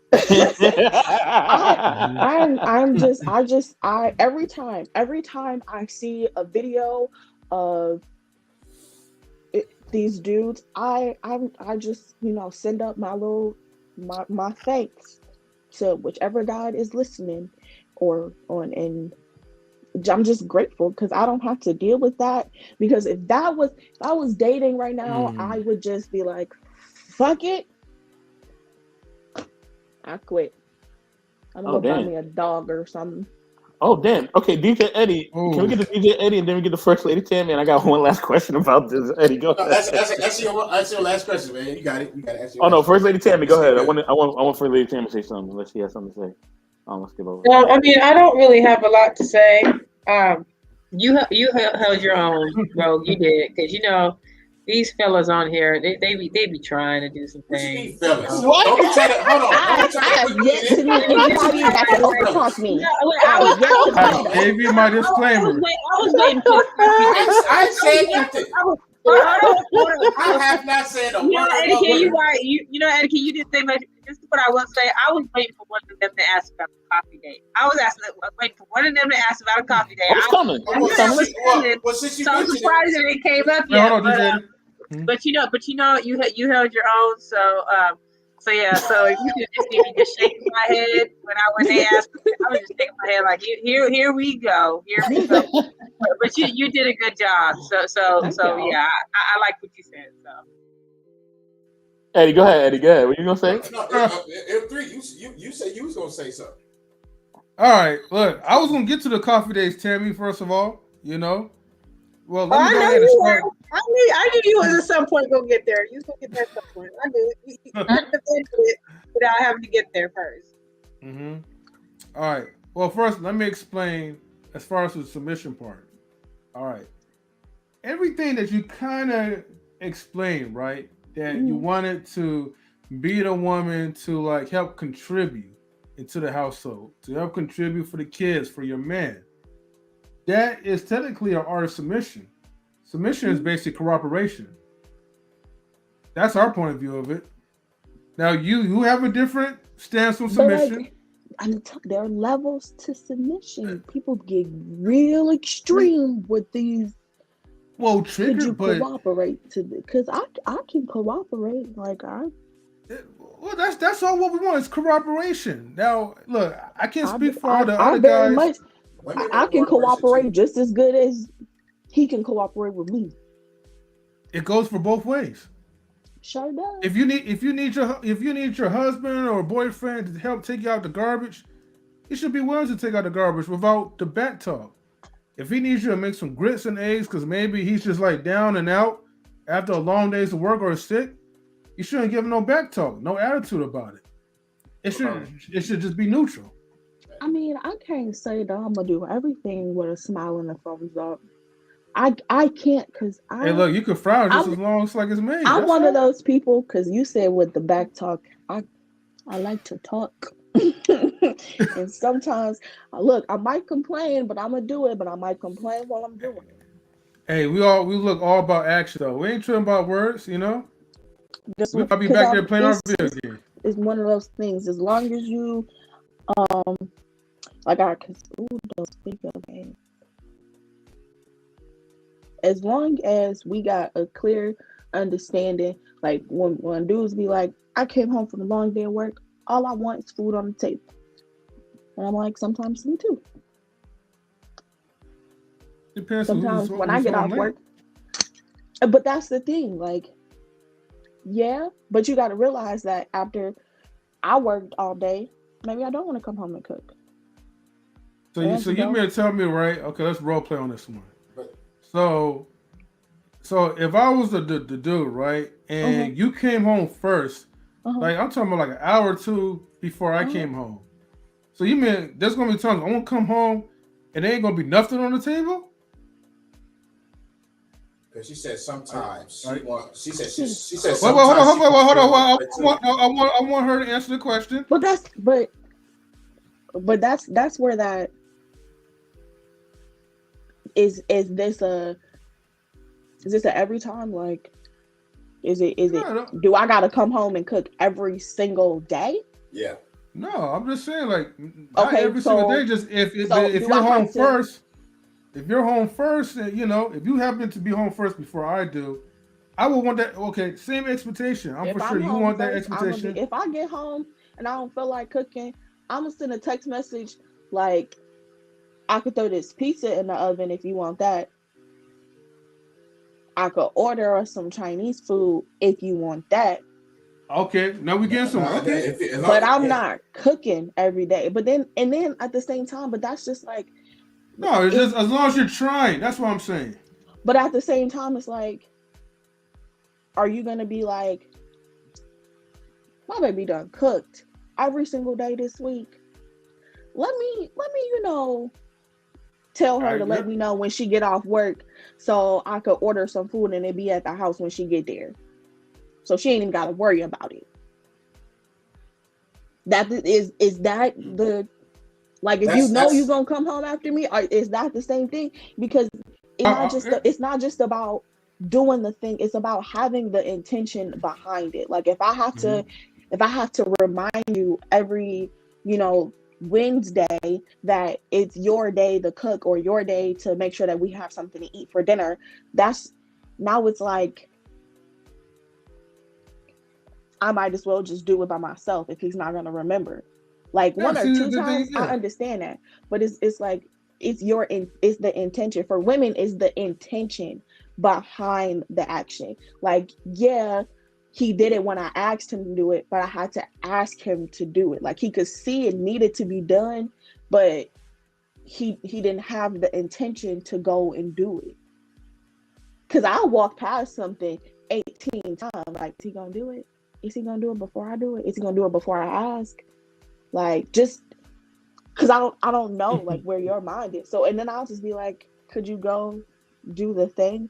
And I'm only gonna ask once. I'm not none of those other people. If it's not done, like if it's something that can already be done, like you can do it, be done, and then go back to doing whatever you're doing. Fuck it. He didn't want to do it. He never had any intentions on doing it. I'm gonna do it and it's gonna get done, and I'm not whatever. I'll be mad about it for like 45 minutes and then I'll get over it. Okay. But like I said, like it should be more, like I said, the corroboration aspect, it should already be to a point where it's natural. Whereas like the husband himself or my boyfriend, whoever, will already be aware, like, okay, you know, my babe should cook a couple of times. It might be a time that she's tired. So let me go offer, you know, or suggest, hey, why don't you just take a break and then we could just order something or I'll cook. Or we could just do something together. That's no, you take her out. You take her out for something to eat. That's the reward. But that's what it is though. Like it's because you asked. You said, so I'm just gonna come home to nothing, and I'm like, I just want to know. I just want to. Sometimes I just want to sit down. I just had a long day at work. I know you just had a long day at work too, but like I wanted to come home and do exactly what you're doing, sitting down. And so when I come home and sit down, regardless of how long I've been sitting down for, you didn't eat, I didn't eat, we both didn't eat. You hungry, I'm hungry. When we finna eat? Like, why I gotta be an argument? Okay, like, so basically, by the woman coming cooking every single day. Hold on, by the woman coming and cooking every single day, she wants the man to appreciate the work that she does at home, as far as cooking. Basically, think about her. And pay more attention to her, like, hey, you know what? My wife, you know, she's been cooking every single day. I'm gonna go ahead and take her out and get something to eat. Is that what it is? Take me out. You can order in. Right, exactly. So that's what I'm talking about. But yeah, because it's like, or hey, don't worry about it. I'm getting in, you know, a little bit after you. We can have a late dinner. Great. I'm gonna go put my feet up, because now I'm like, oh, he said I ain't gotta cook tonight. You gonna cook for me when I get home? Okay, so you know, after he cook, I'm gonna do this. Let me get this together. Because now I'm excited. Because now I'm telling y'all, it's the little things, the things that y'all do that y'all think that we don't notice. We notice. We notice when you do something that we do all the time without, I cannot stress this enough, without us having to ask, boy, when I tell you the things that she would do, that one trick that you've been asking her to do that she didn't want to do, she gonna do. She gonna watch 18 videos of other bitches doing it, trying to figure out how to do it correctly. She gonna practice it. She gonna do it. Like y'all do not. I'm telling you, it's not the big grand gestures. It's not the I took her out on a date. I bought her this. I did that. No, it's, you know, I washed the dishes after breakfast. I went and I saw she was running low on her shampoo. I went and bought her some new shampoo. Like, it's the little things. So the bees you gotta do. And if y'all know, she just sung a little note for us. She just hit a high note. I heard the high note. I heard you. Hold on. I got this question real quick. Hold on. Well, do you believe in the concept, all right, sex, sandwich, and silence? Who's making the sandwich? Me? You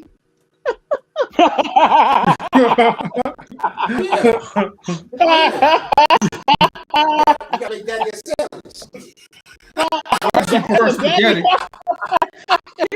Here's my thing. Here's my thing. With the way that guys describe sex, I beat up. I pour that thing down. Okay. If I could get up and walk to the kitchen to make you a sandwich, you did not do the things that you said you did. You don't deserve this sandwich. Now, I believe in sex silence sandwich. Give me a little time to get rid of the bandy legs. I'm not finna bandy my way to the kitchen. Okay. So I mean, I'll be hungry too. That's not necessarily true. That's not necessarily true. That's the best part. Listen, I that had happened to me before. Okay, I had gave to somebody and they didn't have wobbly legs and ran into the wall, ran to the door, couldn't even walk straight, but they still made it to the kitchen even though they fell down. Said I wasn't gonna Bambi my way to the kitchen. Some other broad might Bambi her way to the kitchen. Let me not call her a broad. But that's Some how other good lady it is. might want to Bambi her way. That's how to good it is. They gotta go their way to do that. That's how good it is. Okay, that means I'm doing something right. Go ahead and Bambi her way. I like to look for grace. I'm doing something right. Look. The best part, man, is like when you put that thing in her to the point that she's crippled, you know, and then right away you be like, all right, look, I'm hungry. Crippled. There we go. There go that word. That's what I'm talking about. You saying you can't, because if she crippled, she can't even get up and walk to the kitchen. Hold on, but she got arms though, and we could be a gym and help her up. She crawled to the army crawl to the kitchen to make that. They crawl to the kitchen. Look, the wheelchair is right there. No excuses. Not the wheelchair. Okay? I will throw you right there. Okay, to the kitchen. Right, good job, dear. Right, here's the pot. Here's the pan. What's up? Man, women have crawled to the kitchen when they was cooking like a sandwich. Oh yeah, if I feel like it. If I feel like making him a sandwich, if he feel like he want to eat a sandwich, I'll make him a sandwich. But most times they be asleep. I don't even want those sandwiches. I just want some like, you know. Hold on, but wait a minute. Pancakes and eggs, and that's it. But if it's that good, don't he deserve a sandwich? He deserve a sandwich. You got to give him his work reward. there too. Don't I deserve a sandwich? Oh shit! Wait. No, you will only deserve a sandwich if it ain't good. If it ain't good, if he ain't, you know what I'm saying, doing it right, of course you deserve a sandwich. If it ain't that good, you don't deserve a sandwich if it ain't good. If she deserve a sandwich, I deserve a sandwich. God damn. You know what I'm saying? It's got to be that good to where you don't even think about you. You thinking about me. You making me a sandwich. That's how good it is, right? Hey, maybe a sandwich. Okay. Kind of froze a little bit. She probably gonna come back in a minute. She kind of froze. Tammy, what do you think about all this, Tammy? look, shit, bro. She's still looking at me like that. Tammy, what you think about this, Tammy? Tammy, where you at, Tammy? Tammy, she'll be back.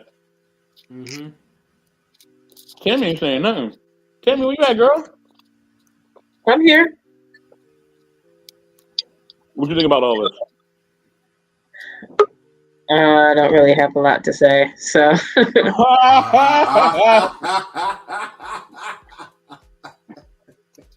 Okay, Rogue, are you back? Your screen is black. She's trying to load up. Oh, there we go. Okay. There's a positive reinforcement sandwich. It's a positive reinforcement sandwich. I mean, I feel like I'll put in. I'm not a pillow princess, so. Oh wow. I put in work and effort too. Do I get a sandwich? Listen, when it comes to the bedroom, it's competition. When it comes to it's not no competition. Yes, it is. It's competition. Yes, it is. It's a competition. It's who breaking who. It's who's getting crippled who. Who can cripple? That's probably what's wrong with you, because you think it's a competition. Oh shit! This is a partnership. You're not gonna break me to make you that sandwich. I'm gonna break you to get that sandwich. I'm breaking you to get that sandwich. We're working together. You are not breaking me. We're trying to reach the same exact goal here. Okay, both of us want satisfaction. We can work together to get. We can work together. We can work together. Okay, so if I am out here doing back flips, front flips, cartwheels, getting Damn, put girl. into a pretzel, all this other shit. Yeah. Don't I deserve a sandwich? You do it. Yeah. Whoa, okay, wait, hold on, Oh, damn. wait, slow down on this one, right? You Yeah, have we to gotta quit this understand, shit. it takes a lot of, I know, man, we gotta find a clipper. It takes a whole lot of energy, right, just to like keep that stamina up. And if we're doing it for like 30 minutes, pound to pound, 30 all minutes, right, goddamn. we're giving it like the best that we could ever have. This a movie? Y'all only Listen, 30 listen, minutes. listen. Y'all, After see, this is how we those are can your tell. pillow princesses. Those are your pillow princesses. The ones Because mine is a workout. Okay, I am. I'm working out too. Okay, so ain't nobody answer my question. If I'm trying to answer. I am an active participant in this activity, I have burned as many calories as you did, maybe more. Okay, I gotta work out. My knees hurt. I'm all stretched out in all kinds of places. Don't I deserve a sandwich? You will. Hold on, man. Wait, hold on. Let me answer this question. But you guys, hold on. You ladies got it more easier than what we have. Hold on, M3. You gotta let Eddie answer the question. Come on, M3. Come on. Can I talk? How often do you have to test the durability of Eddie, go ahead, bro. Eddie, go ahead. Okay, she said, "Do she deserve a sandwich?" This is what I tell her. Listen, let's both stand up and walk to the bathroom and see which one is crippled. The one that's the most that's crippled got to make the sandwich. Oh, so you stand up with we both get out of bed. You said you've been hitting cartwheels and backflips. You know what I mean? I've been doing a lot of stuff too. So we can both stand up and walk to the bathroom together to see who's more crippled. Whoever's more crippled makes the sandwich. Time out. How we gonna do that? I'm gonna put y'all in on a secret. because hitting backflips already. I'm gonna put y'all in on a secret. I'm gonna put y'all in on a secret. Okay. So the shakiness of the legs of the afterwards, right, does not come from the orgasms, right? It comes from muscle fatigue and all of the different ways that y'all have put her into a damn pretzel. The muscles ain't used to being stretched like that. They tired, so they're shaky. So, because you aren't the one with the Bambi knees, you should be the one to go make everybody's body is different. Everybody's body is different. Exactly. Yeah. That's why most people can have 8 goddamn orgasms and then get up and go make a sandwich without no baby legs. That's because those muscles are being used. She's stretching. Me, us house potatoes, the people who go and work out once, twice, every 6 months, our muscles aren't being used to stretched out like that. They tired. They're a little shaky. You do know the pickle is a muscle too, right? And sometimes that little thing gets tired as well. I'm just saying. Is that gonna affect your ability to walk to the kitchen to make a sandwich? Y'all still have not answered my question. It's gonna affect my ability to stay awake. I never said that. I wasn't making sense. Not answer my question. If she put out satisfactory, you had a ball, you loved it, okay? Does she, or not even that it was amazing, but she just made like she was an active participant. Girlie was in there doing tricks and shit that you ain't never seen or heard of before. Now it's got to be good though too. It can't be. She can't be doing the tricks in this whack. Amazed. Okay. Do you or do you not think she also deserves a sandwich? Yeah, she do. She deserves a listen. I deserve a ham sandwich. She deserves a peanut butter jelly sandwich. I can make her that. A peanut butter jelly. I can make that for you. We can work something out. I can make that for her too. Wait, I gotta say something. Hold on. You know, Why is it when y'all look at the face? Why is it when y'all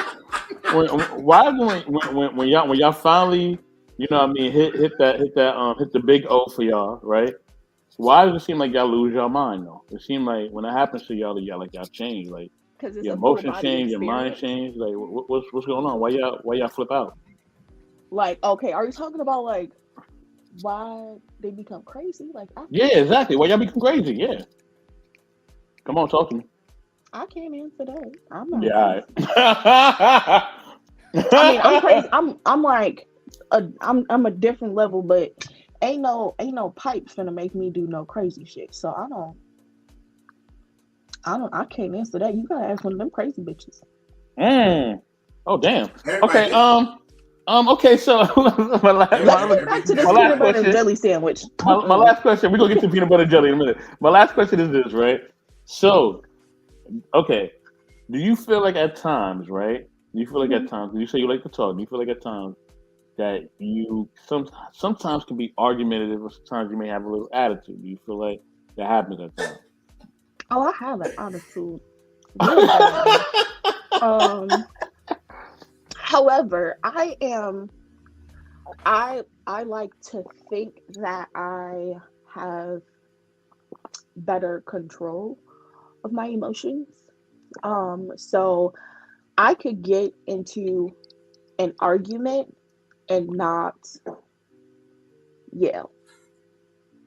Like I can go and sit there back and forth just like this whole time and and absolutely demolish them.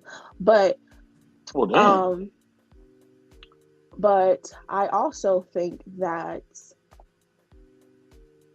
um it really there's some things that I know are worth fighting for and some things that Hmm. are not worth fighting for.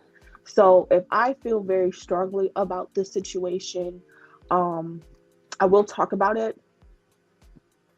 And I will definitely express like what's going on. If I feel like they are being combative or defensive or dismissive, nah, I ain't doing that. And if it's a really big issue and they do that, that's it. That's the end of Yeah. the whole. There is no. We don't need to have another conversation after this.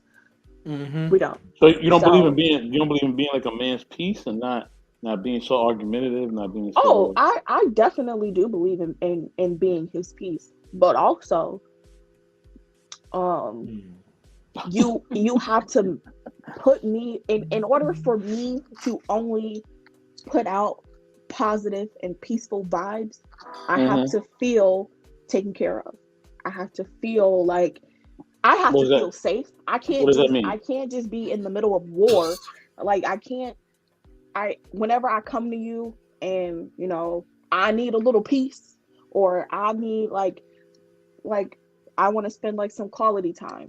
Or you know, I'm kind of just like I need a hug or I need like some type of physical touch and you are very dismissive of that. Um if I feel like this is um like I can't come talk to you about my issues and my Hmm. emotions and what I'm feeling. I can't provide that for you. I can't.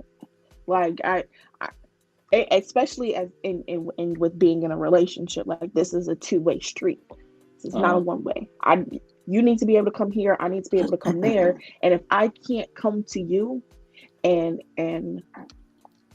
um bare my soul to you, ain't nothing I can do for you. Ain't nothing I can do for you. I Mm. believe in caring for people how they care for you. And so Okay. I very much show people that what how I'm capable of caring. But then once they show me how they're going to care for me, Yeah. that is how I will care for you. I no more, no Okay. less. Hold on. Eddie had one more thing to say. Then three, No, I know you want to take it off. I didn't have nothing to say. No, Because you saying something about the peanut butter and jelly, but go ahead. no. That's You all I was done? No, saying. I I had was saying something to say about the peanut butter jelly sandwich. Oh shit. Okay, go She, ahead. she still want her sandwich. That's what she which one asking you about. want the grilled cheese or the Hold PB up, and J? That's hold what up, easy. because Be easy said that. Be easy. he So I can be easy. he said Oh, he wants a ham sandwich, but he gonna make her a PB&J. Now, when I think ham sandwich, like I don't really eat like pork, so let's just say in my instance, turkey, It's right? If turkey. I'm Yeah, gonna that's make me a turkey sandwich, right, on my sandwich, I want mustard, mayo, lettuce, tomato. What is a onion. deli?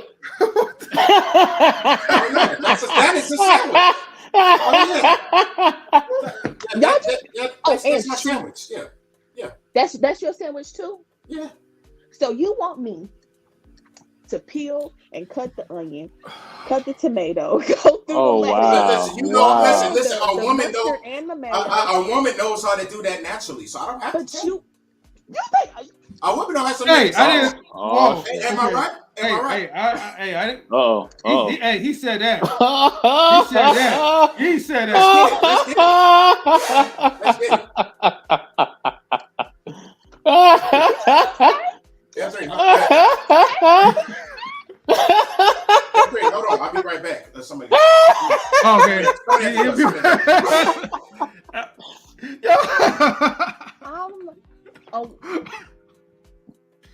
Well, see, I try to warn you. All this is for entertainment purposes, man. A woman knows how to do that naturally. You think I was born there knowing how to make a sandwich? Oh, that's true. Run away. You know what? Damn. I'm gonna go in on you because I know you're probably somewhere listening. A secret about me. You wanna know who taught me how to make a sandwich? Let me highlight you on that part. Go ahead. My father taught me how to make a sandwich. So no, I wasn't born knowing how to make a sandwich. Women know how to do that naturally. Let me tell you what women know how to do naturally. Breathe. Just like you. That's what we know how to do naturally. Everything else is learned. Our attitude, the way we talk, how we talk, the way we cook, how we cook, what we cook, all of that was learned. It's not something that we do naturally. And to say that says a lot about you, sir. And I'm not better at you. If a girl making sandwiches, okay.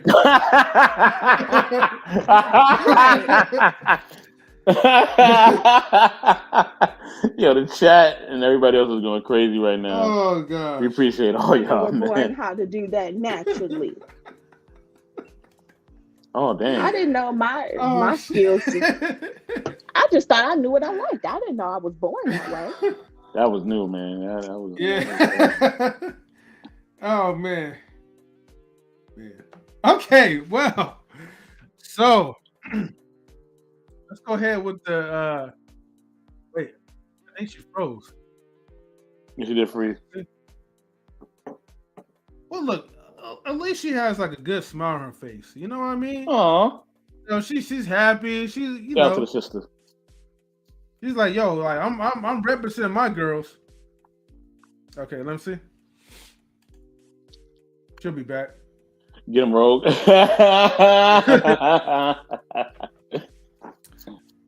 okay, Brianna E. Yo, let's be talking all that mess in the chat. All right. Oh, they love this. They I know. She says, "What a nice." Oh, she's back. She's back. Oh, I'm sorry. Go ahead, Mr. Best. I got it.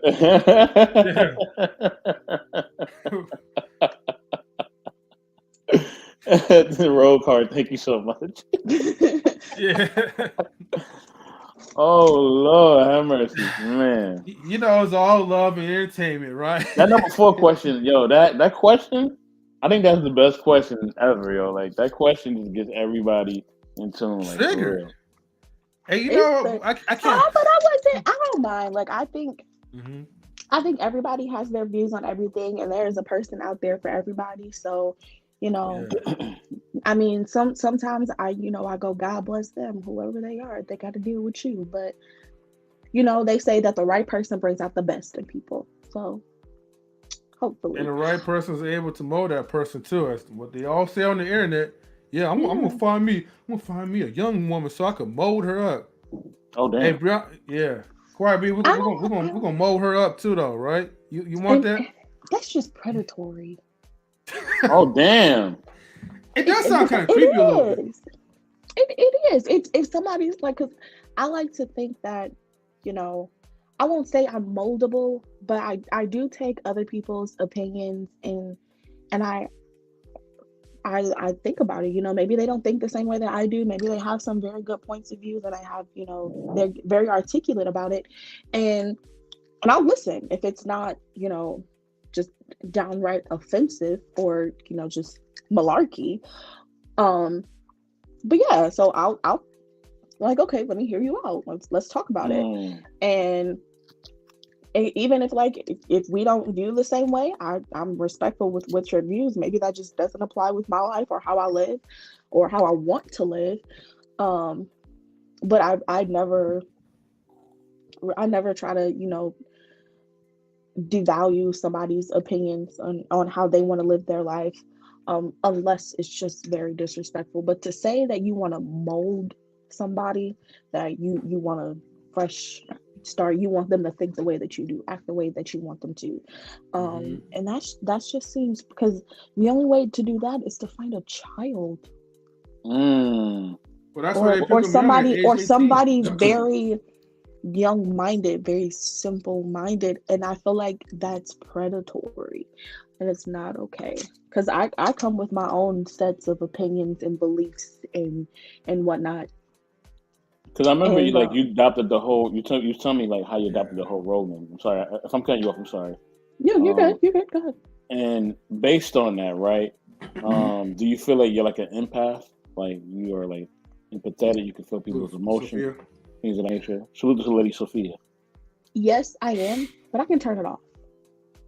I'm one of those people who I definitely can feel what other people are feeling. Helps me understand them better, but also I can turn that shit off, because I've had a lot of people who did me dirty, and then they'll come to me with a whole sob story. They're just in tears, and I'm just like,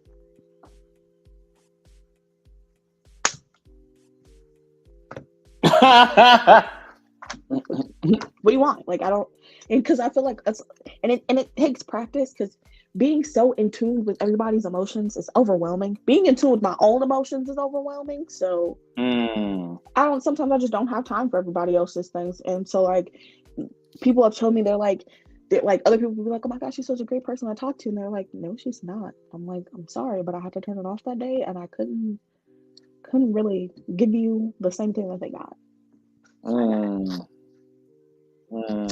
Check on your strong friends. Do that. Check on your strong friends. Let them talk to you. Be a safe place for them if they're a safe space for you. Your strong friends be struggling too. Word. Yeah. All right. Let me ask you about coffee dates. Oh, okay. All right. So here we go. On a first date, a man asks you. Oh, DJ came right on time for this. Oh, yeah, perfect. Yeah.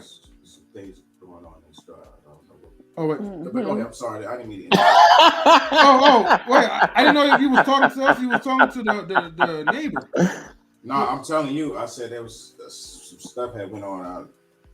It's fixed. It's fixed. But I'm saying, I'm sorry if I interrupted. Yeah. Oh, no problem. So coffee dates. So let's say, for instance, somebody offers to take you out on a first date, but to grab a cup of coffee. Will you be willing to accept it? Yes or no? Yes, I love coffee. Oh, okay. Oh, wow. Cool. So I know what this question is. This is, are you okay with a simple date? Yeah. I know me. I know my taste, because I've taken myself out on dates, which I very much recommend. It's amazing. Yeah. And so I know if I go to a restaurant, I spent $80 on myself on a date.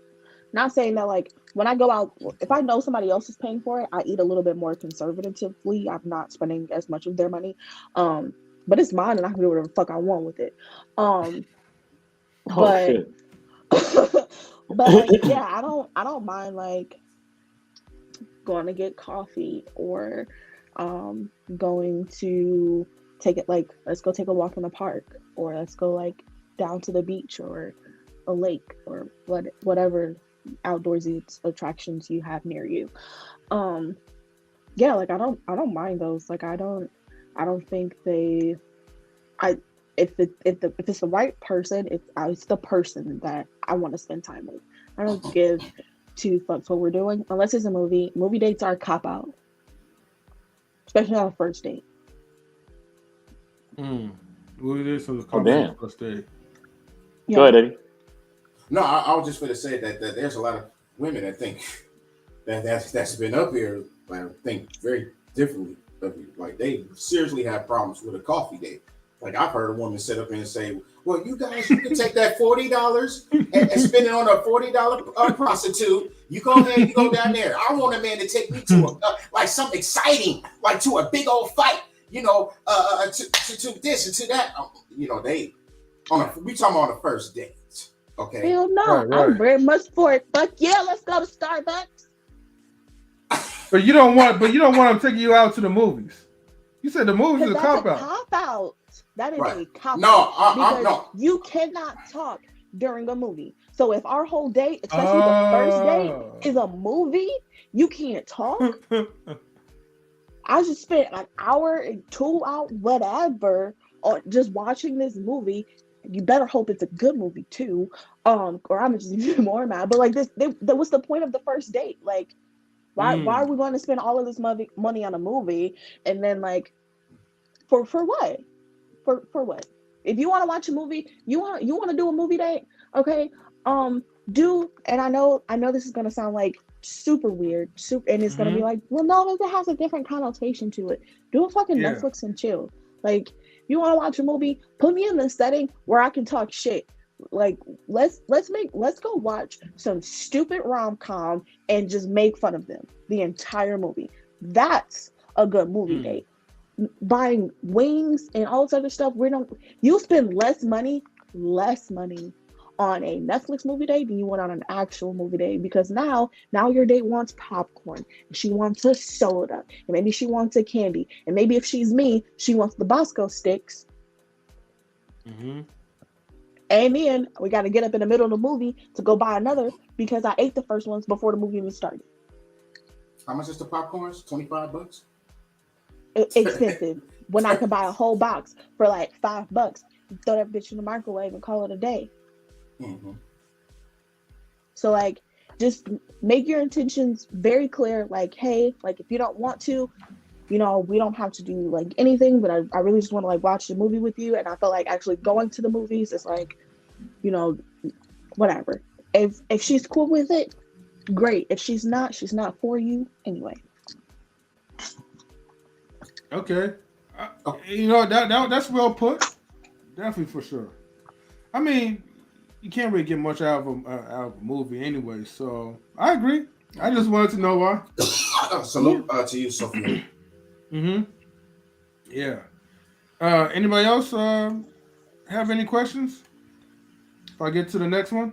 What I wanted to say was, what if the individual took you to two places? He took you out to eat, then to the movies.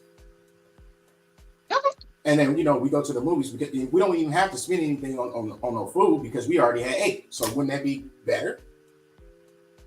I think it would be the movie first and then. No, we eat first, then we go to a movie. Because that way I ain't got to spend $25 on my popcorn or on no drinks. I'm not spending that. No.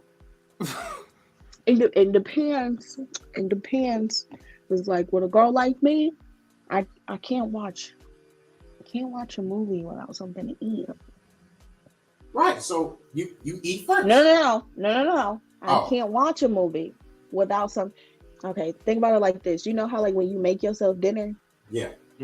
But then you want to watch a show while you doing it. So you scroll through and find something to watch. Yeah, same thing, but like reverse. Like I can't watch something without like having at least something to nibble on during the whole thing.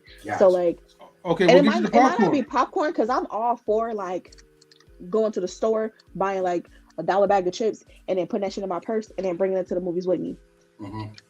But like, there will be snacks at the movies. Right. Okay. But like, I'm not saying like I've been on movie dates, but it wasn't like a first date. Like I feel like that's a cop out. But like I've had people like take me to the movies. But like yeah, like if it was like a dinner and the movies type thing, yeah, that's great because that still gives me time to get to know you, actually talk to you. But if it's just like let's go to the movies and then that's it, that's the whole date, and I'm like, no. We just spent all of this money to sit next to each other the whole time. I think it should be like the movie first and then the dinner because at least you'll have something to talk about the movie.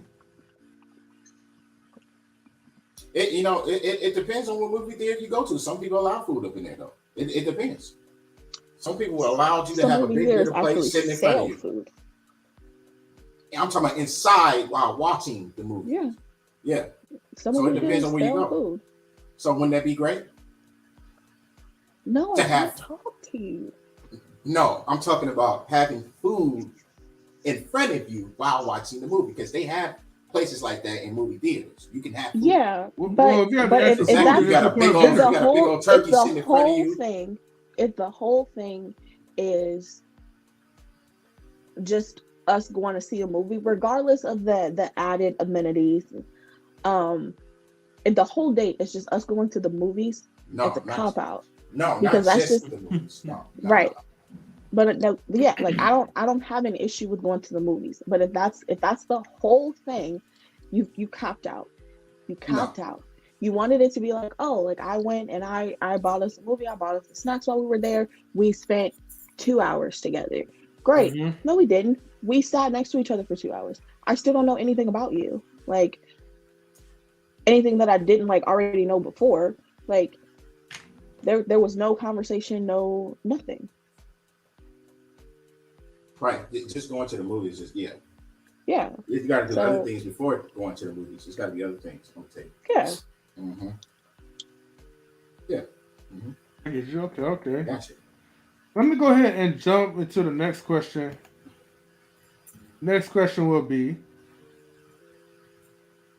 what is some advice will you give men about women or vice versa? Advice that I would give men about women. One of the things that I want to tell men is, okay, let's talk about it. First and foremost, make your intentions known from the very beginning, from the jump. There are women out here who they don't want like easy hookups. They don't want a sneaky link. They don't want that. They want to be in a relationship, a committed relationship. They want something long term. There are other women out here who don't want anything long term. They're cool with the sneaky link. They're good with that.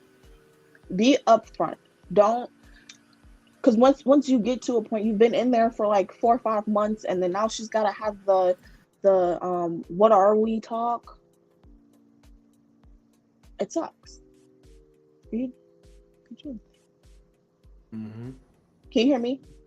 Yeah, I can hear you. Oh, okay. I thought it was doing a thing again. But yeah. So like it's just don't do that. That's annoying. Also, throw away the friend zone. That is not a thing. It's not. It's either you're friends or you're not. There's no in between. There's no shades of gray. Mm-hmm. Unless like friends with benefits is a different thing. That's not whatever. But like it's either you're friends or you're not. If you want to be with her and she just wants to be your friend, then you either have to be okay with being her friend and that's it. Move on, go away, or you just go away. Like you don't be in her life anymore. This whole, oh well, she just put me in the friend zone and she only, no, just stop. It's pathetic at this point. Okay. Advice for women about men. Men do not think like we do, and stop trying to make them do that. They're not us. We're not. Learn how your man thinks.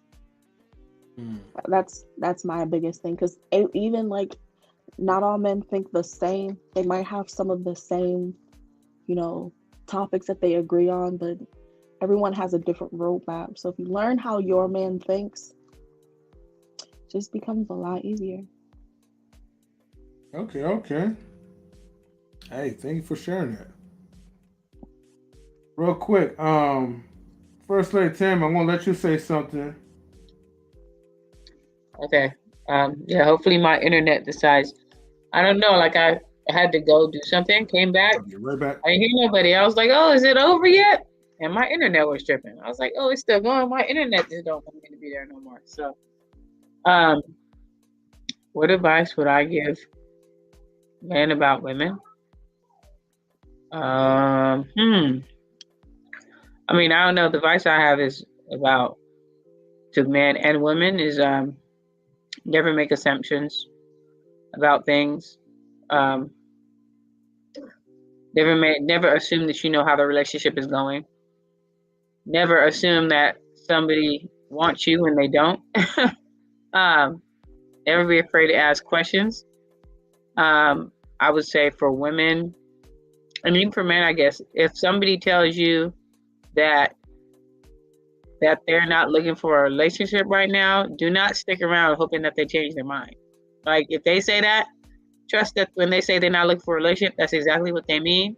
And there isn't no secret that they're trying to hide or anything like that. Because, I mean, in the past, I've done that where you hear somebody say that and in your mind, it's like, oh, well, he just hasn't met someone like me. And once he gets to know me, he's going to see I'm different from the rest. No, if he say he ain't looking for a relationship, he ain't looking for a relationship. So if that's what you want for, go find somebody else. So yeah, and like I said, just don't make assumptions. Rather than assuming, ask questions. And just be honest. If you don't want somebody, you don't want somebody. And don't be afraid of rejection, because everybody gets rejected at some point. And if you get rejected, it just means the person was not the person for you. And if they're not for you, they're not for you. Whoever is for you, you're not going to have to fight as hard or work as hard. I don't think anyway. But yeah, so I guess that's the advice that I would give. Yeah, so here's another good advice. Here's another one is don't allow the people from your past to rob you of the person you deserve. And what I mean by that is a lot of times when you go through certain types of relationships and you get hurt, and some people have this, I'm not going to date no more, I'm not going to be in a relationship, I'm just done. But there's somebody for you. So don't allow those people that didn't deserve you to rob you of the person that you do deserve. So that's my advice. Okay, Tammy. Okay. Good advice, Tim.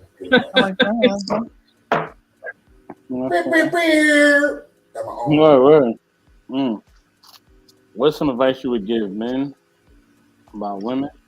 All right, I'm gonna tell you what to do, man. Run for the hills. No, I'm joking. You had it right the first time. No. But seriously, I would say, for the brothers, man, be about your purpose. You know what I'm saying? Be about, you having, your own path. You know what I'm saying? And you basically being about what you want to be about. You know what I mean? I see you, Lady Sophia. I see you. But yeah, I would say, because if you are on your own path, doing your own thing, and you have your own purpose, you know what I'm saying? You finding that woman is a lot easier. You know what I mean? So, you know what I mean? Because women, you know what I'm saying? The one thing they don't want from a man is that they feel like they have to lead you. They feel like that you are their son, or they feel like they got to take care of you like a mother. They don't want that. You know what I mean? They want you to be your own man. They want you to be about your own purpose, about your own thing. So, you know what I mean? That's the one thing you got to understand about women the most. You know what I mean? They're looking for you to be the man. All right? They're looking for you to be what you say you are, which is a man. They don't want you to be a boy. All right, they don't want you to be anything less than that. And if you come in slacking, then guess what, brother? Yeah, it ain't gonna work for you. You know what I'm saying? So understand that women definitely want you to lead. They definitely want you to be about something. And if you are not, you're gonna have a hard time. You're gonna have a hell of a hard time. You know what I'm saying? Because they already gonna test you, but they really gonna test you if you ain't about nothing. Like the test is gonna be real, and you gonna fail big time, man. So yeah, you know what I mean. Understand that women, they want a man that has a purpose and is about something, that believes in something. You know what I mean? So that they can definitely see that, they can be inspired by that, and they can know that you are actually a man and you have something going for you. So yeah.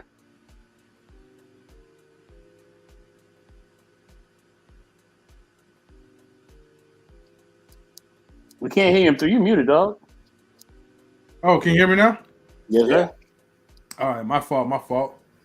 Okay.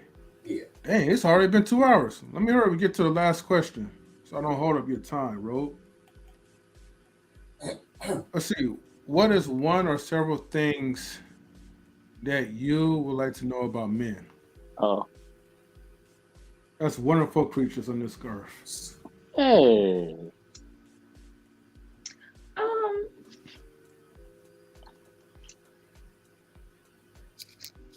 I don't know.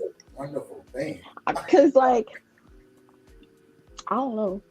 Cause like as a general populace, I don't like y'all. So Huh? Like you either. What you talking about? You don't like us? What? DJ, you already on the fence. We already not friends. So I'm on the fence. I ain't did nothing. do nothing. I ain't did nothing wrong. I ain't did nothing. All I did was make a turkey sandwich. That's all I did. I don't know. Maybe this is just the way I am naturally. Anyways, I don't. You don't like us? I said as a general populace, I don't like men, and because I don't like the way men, as a general populace, treat women. So, like, there are not things like as a general, like I just don't care enough to know, because like I already know why men do terrible things. No, you don't. All men, or are you talking about majority? Why you don't like us? Let's start there. Why you don't like us? As I just said that, as a general populace, I do not like the way men treat women. But why? What are we doing? What are we not doing? And So I don't like. I don't like. I just don't. It's just not. I don't like having to. I don't like not being able to go outside after dark by myself. I don't like always needing to be in a group. I don't like always needing a man to be in that group. I don't like wanting or needing weapons in my possession in order to feel safe if I am by myself. As a general populace, men make women feel unsafe, and I do not like that. So it makes it hard to, like, again, as a general populace, to really just want to know more, because it's just why would I want to know more? That's just giving me like more things for you to just be like, well, see, you know this and you should care more. And I'm like, I can't, I don't have it in me to. But like individually, like as individual people, some of my best friends are men. So, but they all understand that I do not like men. Like I don't. So. What? Well, okay. Wait. I'm so confused. Again. Wait. No. I get it, Mr. Best. Hold on. So, Ro. Okay. Yes. I get that. Like, there are some privileges that men have over women that you may not like, you know, and I understand that it makes it feel like we're treating you like you're lesser than us but you have to also understand is that, you know, we're not really technically all created equal. And when I mean all created equal, I'm talking about like as far as physicality though. Now women, you know, I met some like pretty strong women, you know, that could like, you know, like almost damn near beat the man to death. You know what I mean? Or choke slam the man out and all that good stuff. But the majority is, you know, men, you know, our role, we naturally like want to protect. When we love hard. And so Okay, wait. Before you go on, I have a question. Oh, okay, go ahead. Shoot it to me. Here we go. So when you say we naturally want to protect those that we love, just those that you love? Everybody else, fuck them. That's his opinion. That's not mine. That's his opinion. That's what. But sis, okay, how can we naturally protect like literally every woman? Like because some women don't want protection, or some women are unruly, and they'll say, you know what, F you, get out my face. I've even had like women in my family do that. And then so it's like this. So you treat individuals on individual basis, right? If you see a woman and she looks like, you know, she's in an uncomfortable situation, or, you know, she is actually in some type of physical like altercation with a man, and you go over and you step in and she was like, I don't need you, what are you doing here? Cool, back off. But then if you take that scenario and you're like, I'm just not gonna do it, you are literally taking away from somebody who would accept your help and might actually really need it. So like that's one of the things though. Like it's you treat individual cases on an individual basis. You don't. But sis, it ain't that easy though. It ain't that easy though, sis, because we putting our life on the line. You see what I'm saying? Especially when we have our own. That is this you have to realize that these are the things that we're being taught, we're being projected. And men say it all the time. Men love to protect. We were born protectors. It's in our DNA to protect. So why is it that if I want to go out, because it can't be in every man's DNA, like you guys just said, to protect, is the thing that I am afraid of when I go outside is men. So is it something, you know, that we are doing that is overriding this natural ability to protect people, that takes away that protection thing? Or is it really just I want and really care for protecting the women closest to me, the ones that have an impact on my life? Because you can't say you're a natural protector if you can't say men are natural protectors when the thing that women need to be protected from are men. So let me say this, right? Okay, which this is why I said, like, you know, this kind of ties into pretty much the ones that we care and love the most. You know, naturally, we're gonna want to make sure that you're protected. Now, unfortunately, you know, because of the way how this society is, everyone is all independent and they don't need our protection or they don't need our help, you know. But when shit hits the fan, they're gonna want someone. And unfortunately, yeah, pretty much our protection is to protect you against those kind of men that's out there. Such as there's those kind of women that's out there that's like, I don't need your protection. But then there's half the women that would be like, I would appreciate a man that's standing up for me, whether it be verbally or physically, you know, against the good men that's really out there that sees value in you guys and women. And if shit hits the fan where the bad men out there are after you, yeah, we will pretty much put ourselves on the line to make sure that nothing really pops off. But unfortunately, you know, because of, like I said, the bad half or whatever. It's like the rotten apples mess up the whole entire tree, basically.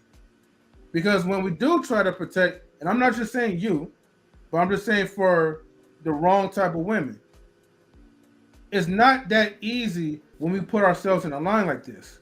Because unfortunately, those same type of dudes, carry guns, they carry knives or whatever. There was a story that a person told me where, and look, and the guy was married, he had kids and all that, but his family wasn't around him. He just saw another woman that was being sexually harassed by this dude, and that guy was crazy. Now the guy was a martial artist, and he stepped in to try to protect this woman. Well, unfortunately, you can't dodge a bullet, and unfortunately, the guy got shot. Now he's deleted, and the woman, unfortunately for her, the man after the guy got deleted, the man let her be, but she could at least go home to her family. Unfortunately, the guy's not able to go back home to his family. So it's kind of rough, when you put yourself out on the line like that. It's not easy, but we try to do it to the best that we can. So what is your reasoning behind explaining this? Are you saying it? Are you saying it because this? Like, are you saying this is the reason why we don't do this? Like, are you trying to get me to understand your reasoning behind not interfering in every altercation that you get inside of? Okay, so you asked us a question, and so what I was trying to do is like answer the question to which I kind of did a few times before, that most men now these days, they would rather, most men naturally, first of all, when it comes to their own, they're gonna naturally want to protect. But that's not okay. But that's not. I'm just saying for natural their own. to men specifically, though. Like, I know, and then you're already, but this is my issue with that, because when they go, men naturally want to protect. Women naturally, women naturally, need protecting. But then you hear stories about mama bears, like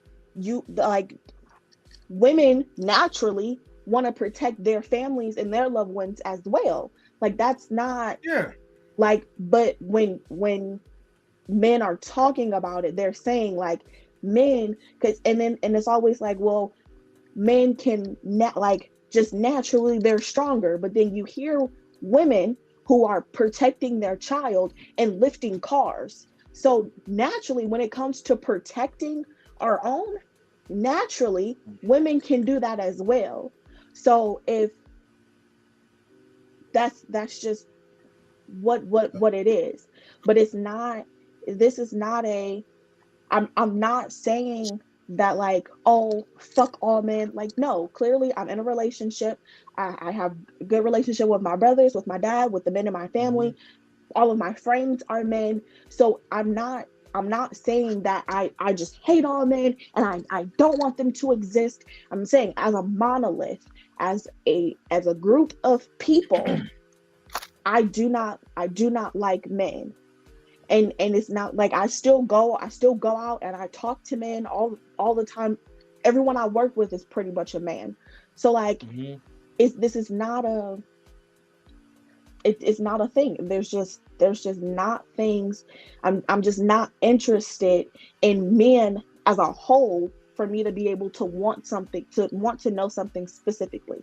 I'm not interested. Now, when it comes to the individual men on an individual basis, maybe like I'm like, oh, okay, like I want to know, like, like, why is he like this certain way? Like, what made him want to like think this way and stuff like that. So and it's not that, like, I surround myself with the type of men that I wish the group of men in general to be. So, but just as a whole, I still have to think about, like, if you're asking me a general consensus of men, I don't care enough Like I do not.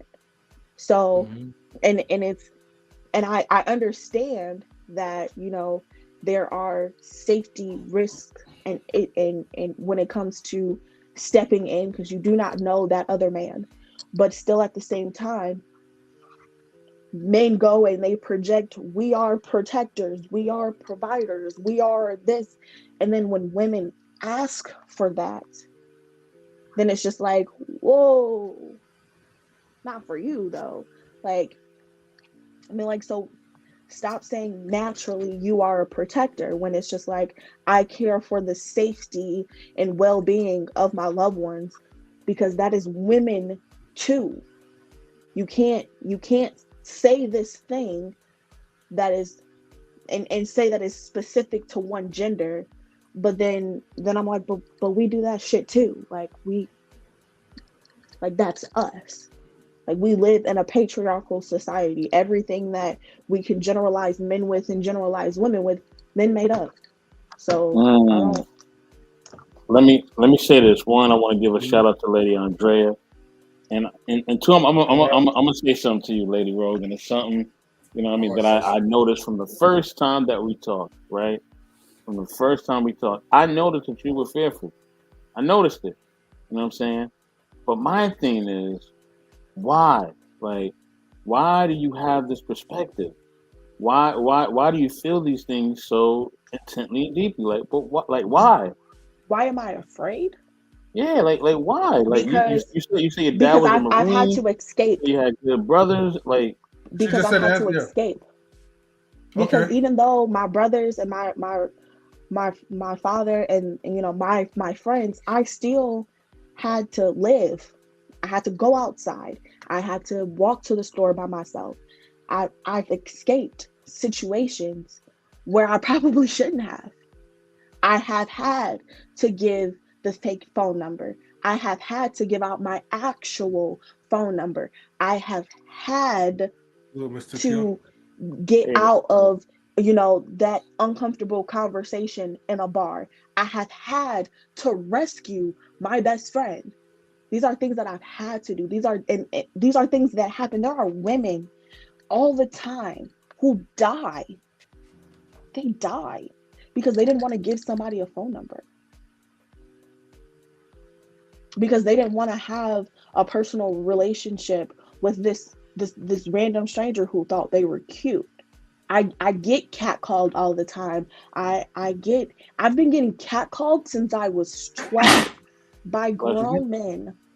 So wait, hold on. So, okay, do you see somebody trying to come up to you and being respectful and talk to you as the same as catcalling?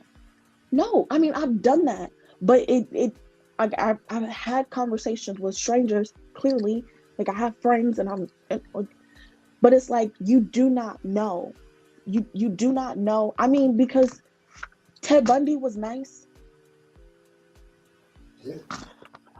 Wow, so you're taking it deep. Like, but that's what it is though. Like, yeah, they're nice, they're fun or whatever, but you do not know what's going to happen if you go home with them and you're behind closed doors. The amount of times, like, I can't even say it because I still do it to this day. Like, on an everyday basis, both my sisters and my mom have my location 365 days a year, 366 on a leap year. If I am going out with somebody that I haven't gone out with before, or, you know, it's been a while since we've hung out or whatever, then I'm sending my location to then both my brothers and my dad. We have code words. So where if I have to take an Uber or a Lyft somewhere and I do not feel safe, I can send my sisters, you know, hey, I'm with, like, I think it's like PETA or something like that, but it stands for please call the police. Like they know, like, I'm like, hey, I do not have a person named Peter. I do not know. I've never done that before. We do this like once every 4 months. Like, I do not know anybody named Peter. So if I'm texting you about some guy named Peter. Call the police. Send them to me immediately because I feel like I'm in danger somehow. These are things that I constantly have to think of. Like I should be able to go out with my girls, hell, by myself, and not feel terror. Absolute terror.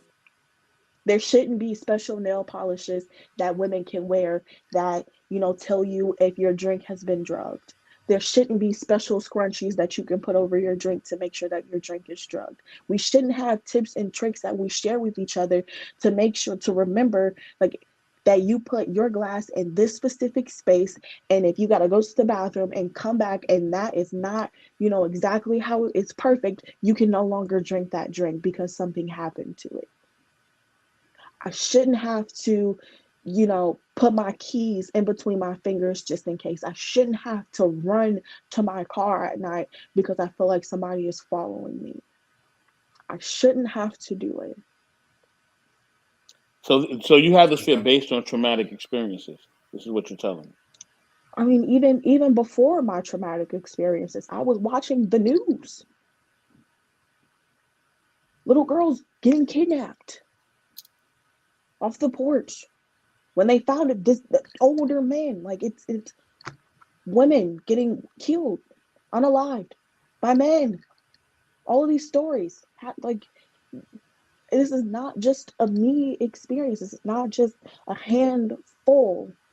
We all have them. I have yet to meet a woman who does not have a story about a time where she had to escape or where she was unlucky, couldn't escape, but she was at least still breathing.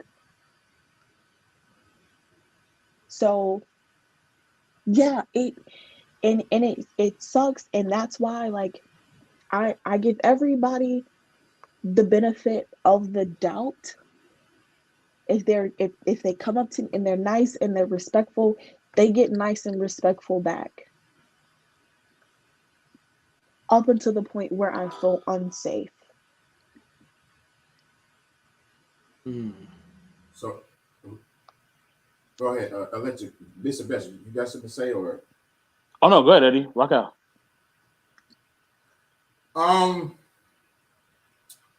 Well, I'm just gonna tell you what I think, how I feel. When it comes to women, I feel like the women are a lot smarter than men, and I say that because I feel like the woman, to me, is more dangerous than the men. Way more dangerous than the men. Oh wow. For example, right? We hear these cases. Yes, men, they do crazy things. Women also do crazy things. But if you actually read their story, they're a lot more ruthless than men. Now, for example, all I got to do, all you got to do, bro, and we just sit up here talking. We having a conversation. All you got to do is tell one guy, even a guy that you don't even know, that I said something wrong to you. You know what a guy does? Get busy and ask questions later. You know what's going on with the men in the system? You get child support. A lot of times, who always get these cases? Who always win these cases? Do the men win these cases or do the women win these cases? Let me answer that question, Mr. Best. Are we having problems? Are the men having problems with the system when it, more than the women? Yes. We are the ones that have way more problems. Especially when it comes to the child support stuff. Now, I'll tell you what, right now, I got a lot of women friends, even on this chat, that can send somebody to me to get me killed so quick, faster than I can send somebody to do it. Because that's all they got to say. Because you have, to me, it's a scary thing because a lot of men out here are weak when it comes to the woman. Should we be scared of the woman? Yes, we should be scared. A lot of times, these men have crazy cases. There's a lot of cases going around saying a lot of these guys are raping women that are rappers. Some of these rappers don't do that. Some of these women out here, they just want the attention. But you see how easy it is for just to get us locked up. Am I right, Mr. Best? Look how easy it is for us to be in the deep ground, deep in the hole, and then later on find out that this woman was lying.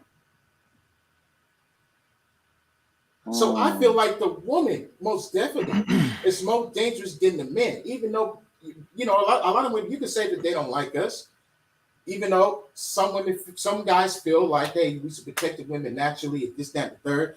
You know, some women, you know, they might have the same energy as you got. You know, some women, they want to go outside at night, you know. They don't want to walk around with weapons at night. But for example, if I say, hey, check this out. I think you should come in at this time at 9 p.m. because there's a lot going on at night. She might tell me no. Okay. And then come to find out something happened to her. You know what women do? They turn around and point the finger at the men. Well, why did you do this? Why did you do that? Listen, I told you what was happening. This is what was happening. You didn't listen to me. You decided you wanted to do what you want to do. That could, and a lot of things is going on right now in the suburbs and in the hood. People getting killed left and right, robbed left and right. You know, if I tell you, hey, don't go to this restaurant because such, you might think that, oh man, he trying to tell me what to do. No, I'm just telling you because this situation happened yesterday, and I don't want you going up over there. There's a lot going on. Stay away from there. She go there anyway. Next thing you know, the whole place gets shot up.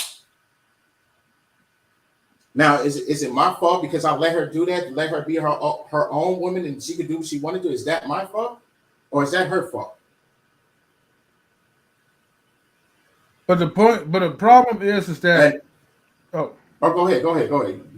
What you say? Go ahead. What you about to say? But the problem is that whoever starts is the problem is that the person who finishes off, and most likely is usually the man that does the deletion. And that's the part where she's coming from, where it can be really scary, like just being out. No, it's scary to the fact they're deleting because it's faster if a woman tells them, hey, this guy over here is a jackass. All right, question. Do you know how fast that murder would happen? Just answer the question.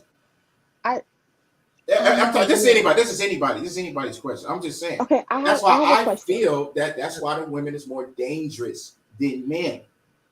I have a question. So after hearing me explain why I am afraid of men, why was your response to that why men should be afraid of women? Has these cases happened? No, that wasn't the question. Why was me explaining why women are afraid of men, your response to that, why men really should be the ones afraid of women? I'm telling you that you shouldn't be afraid. We should be afraid of you. See, but that's what I'm saying. What? After me telling you why, because the things that I talked about happened. They happen on a daily basis, all the time. I understand that. So you're saying that women shouldn't be afraid of men, but men really should be afraid of us. Yes. Yes. But that was in response to my terror. So no, because you don't see it. You're the one that's normally more powerful. But that's not. But your thing is you can go and say anything about a man that's not doing anything wrong, and they're going to prosecute that man. But what I'm saying is I can go and say that a man did something wrong to me, and nothing happened to that man. That's what I'm telling you. Like, yeah, it gets to a point where like everything gets jumbled up. The wrong man goes down for the wrong thing. That's terrible. But then also, same side, something terrible happens to a woman, and nothing happens. If she goes to speak about it, she gets blamed for the clothes she was wearing, the amount of alcohol she consumed, how late it was at night. Those are not reasons to violate anybody. It depends. They're not. No, it does not depend. Yes, I it am a does. person. And no, it does not. I am a person in my body, in my life. I breathe the same air that you do. I walk the same streets that you do. I'm struggling the same way that you're struggling. It doesn't matter if one night I want to go out, have maybe one too many drinks with my friends, put on a short dress, short skirt, whatever's going to make me feel good that night. I should be able to come home and be safe. Yeah. I should be able to do that. But instead, I get 2 drinks instead of the 5 that I may want that might help. I get the 2 because anything more than that, I do not trust my cognitive abilities. I monitor, everyone that comes in. I make sure I'm close enough to the door where if I need to get out, I can get out, or I'm close enough to a bouncer to where if I need help, I can get help. I shouldn't have to do that. And so for you to tell me that you should be more afraid of me when I have literally had to escape. Okay, let me explain this. So hold on, wait. Now, I've met a lot of women in your shoes, like real talk, and they have been in that situation. But the problem is, it's easy to tell somebody what's going on. It's easy to sit up here. Let's just say, a lot of women have relationship with the police. It's easy to tell them something. Where's the proof that this is happening? You can say, well, listen, my face is beat up. He did this. There's no proof that he did it. Unless he's on camera, that's different. But there's no proof that he's done anything. Unless they sat right there and watched it. But you got to have proof on certain things. When you have proof, it's the shit that will get done. It depends on you. It does not. What? There was a college student white boy who literally raped a girl at his school. There was DNA evidence and there was video, and they let him go because he was such a good kid. So like you can't do that. You can't sit here and I get it. Yes, I get it. So does color matter? Does color matter too? So yes, all of it matters. Okay, so what was he? Black, white, what? Which one? He was a white Real quick, boy. y'all. We just want to introduce Big Rich happen to a black man? for the stream. So that's a different. So that's a different topic. That's a different topic. Wait. Okay, hold on. But you're not. That's a different topic. I'm talking. You're unvalidating. You're saying that my fears of what literally happened to me are not valid because I possibly could do worse. That's what it sounds like that you're saying. And the more you talk, the more it affirms. No, that's not what I'm saying. But I'm saying there has been women cases. shouldn't be afraid of men. Women shouldn't be afraid of men because women can do more harm to men. That's what you said, correct? Oh yeah, that's the truth. Which doesn't make any sense because I am telling you the reasons why I am afraid. We're telling you why we're afraid. So like these are the reasons why we're afraid. If you're saying men have just enough, to be afraid of women, yes, you're valid in that. But to say that I should not be afraid of you because I could potentially do more harm than you is bullshit because I know me and I know the thing. I'm not talking about you. I'm not talking about you. But you said that men should be more afraid of women than women are of men. Yeah. And what I'm telling you is that is not valid to say because you telling women that we should not be afraid of the things that we have nightmares about is bullshit. You cannot, you can't, yes it is. No, it's not. Yes it is. If I have literally have had, I'm not saying on an individual, if I know you personally, I know who you are, cool, I might not be afraid of you. But if I do not know you, there is that inkling of doubt that this could be my next attacker. There's that inkling. So saying that I shouldn't have that is wrong. Because that's what it is. Because when I dream at night and I have nightmares about what happened to me because I didn't see my attacker, I didn't know who they were, it was a faceless male figure. That's what I dream of, a faceless male figure. That's what that is. It is a man. I don't know which one. I don't know who did it. Okay. Tell me that I should not be afraid is bullshit, and it's a slap in my face. Because to me, it's, I'm talking about to me. For me, it's not. 30 seconds into this conversation. I'm saying for me, it's not. And now, situation has happened with attackers has snuck up on women and done it. I'm not saying that hasn't happened. I'm not saying that hasn't happened, but. When, because you mentioned earlier, you say you don't understand why 5 seconds that women should walk around with weapons, right? You said that earlier, right? I didn't understand. I know why we do it. I said we shouldn't have to.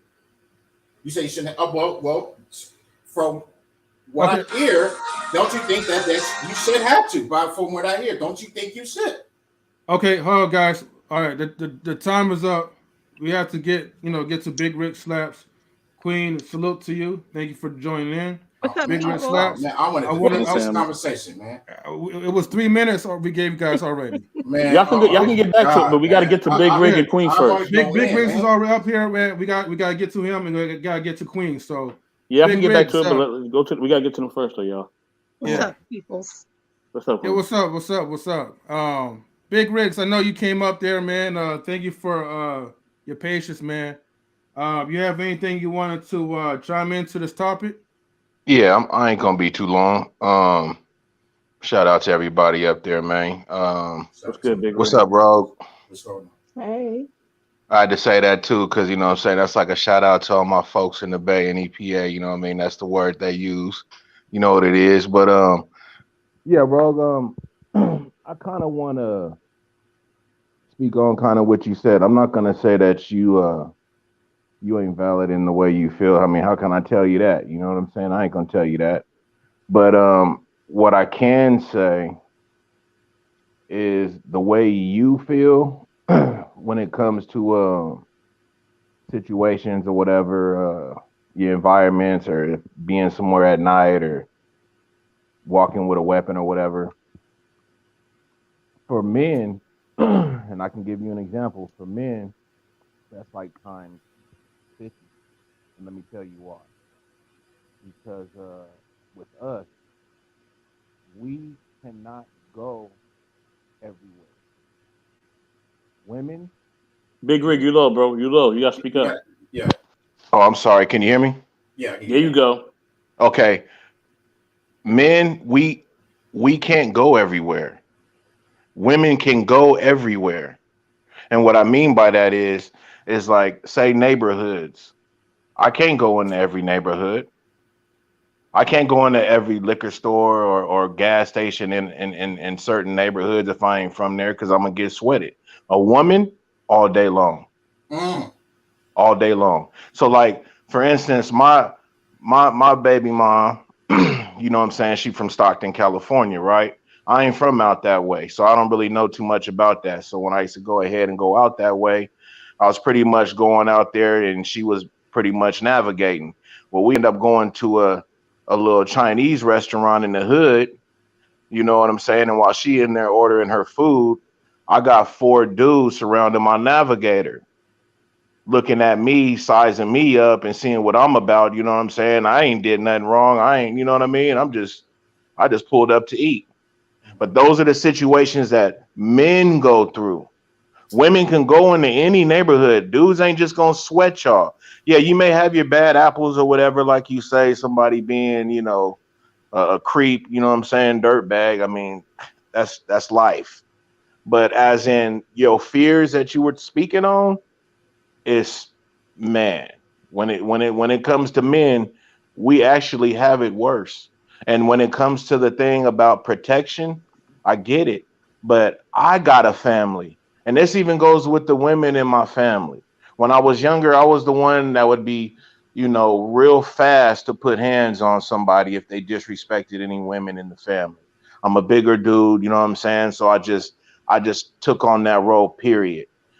But as I got older, now I have my own family. There is no way that I can put myself in a situation to put hands or get my life, you know what I'm saying, where I could lose my life trying to defend a woman. What I can do is I can make a phone call to maybe the police or something, you know what I mean, or some security around or something like that. I can do that. But as in me like going in there and being like, hey, woo woo woo woo, I really can't do that no more. You know what I'm saying? It's a different time, and we will lose our life. I get exactly what you're saying, but men, we will lose our life. And I just kind of want like the women to kind of keep that in consideration, because I do feel where y'all coming from, but y'all got to kind of understand where the men are coming from, because like he said, a man can go ahead and help you out. He gets clapped. You go home. That man cannot go home to his family no more. You know what I'm saying? But I'm not Yeah. saying what you're saying isn't valid and how you feel. But go ahead. Yeah, I'm Big done. Red. I'm Sorry, done. we I'm got done. we got to listen, wrap. I have Yeah, a wait, I gotta get to go ahead. Queen. Wait, hold on. I gotta get I to Queen because Queen. Hold on, I gotta get to Queen. Queen, go ahead. You go next. I don't know how long you was I tuning into it, but no, I just tuned in and got the link. How you doing, Rogue? Am I I'm saying good. it How are right? you? Yes, Okay. ma'am. Okay. I don't know what's going on or what I stepped into. Um, so if somebody want to give me a quick recap, Me. go ahead. go Go ahead, ahead, bro. Rogue. Okay. So I was asked a question. The original question was, um, what did I want to know or understand about men? And I said that on a general basis, I don't like men, so I don't really have anything. But I want to know. I'm just not interested enough. And so they Mm, asked me why I didn't like men. And then I told them all of the horror stories that I have, that I like, my friend that I was involved with, like with my friends. And they are I'm sorry we now went through that. talking about um how men have it so much worse, and in response to my trauma and terror, and that how I shouldn't be afraid of men, mm, because women have a bigger capability of of harming men, so women shouldn't be afraid of men at all. okay. Um, That wasn't my perspective, though. Just to clear that up, Can what I she But Yeah, said. it but wasn't I, mine I either. I asked you hold on? multiple Can I? times if that's what you said, and you said yes. I asked multiple times, and every time I You asked, never that's asked what you me said. Hold anything. on. We never went back and Hold on, forth. hold on. There's too many Wait. people talking. Hold on. You I'm talking about? trying. Let me Wait, wait, speak to wait, her. wait, wait. Hold on, everybody. Hold on. This is why I'm a moderator. So let me moderate this part. Okay, Rogue, were you directly talking about Big Rig Slaps, or are you talking She's about talking DJ to Benny? me. She's talking Not about No, not me. Rich. I was talking about. I I'm was talking asking about. Rogue. I'm asking. She's talking to I me. was Okay, talking okay. about So DJ, okay. So but no, she just to heard make Rich's part, so I didn't think I had to summarize that part. Yeah, she's okay. talking about me. So Okay, for that's why I sure. just wanted to I'm make it clear. trying to make it clear to her. I'm trying to make it clear I to know, her. I know, but you're Oh, over talking. That's I how am got I this. over I got this. talking? Because I'm still talking, you're talking over me. I'm trying to make sure I give everybody who's watching and Big Rig Slaps like some clarification, so that way he doesn't think that she was directly talking to him. And I'm okay. feeling Queen a little bit because, well, Okay. she just got here, and Thank you. I appreciate Shout that. out to the moderator. So yeah. I would like to say that when we I said I think it depends on the environment that you're navigating. Um I do think that women are in a situation because, naturally we are not as strong as men.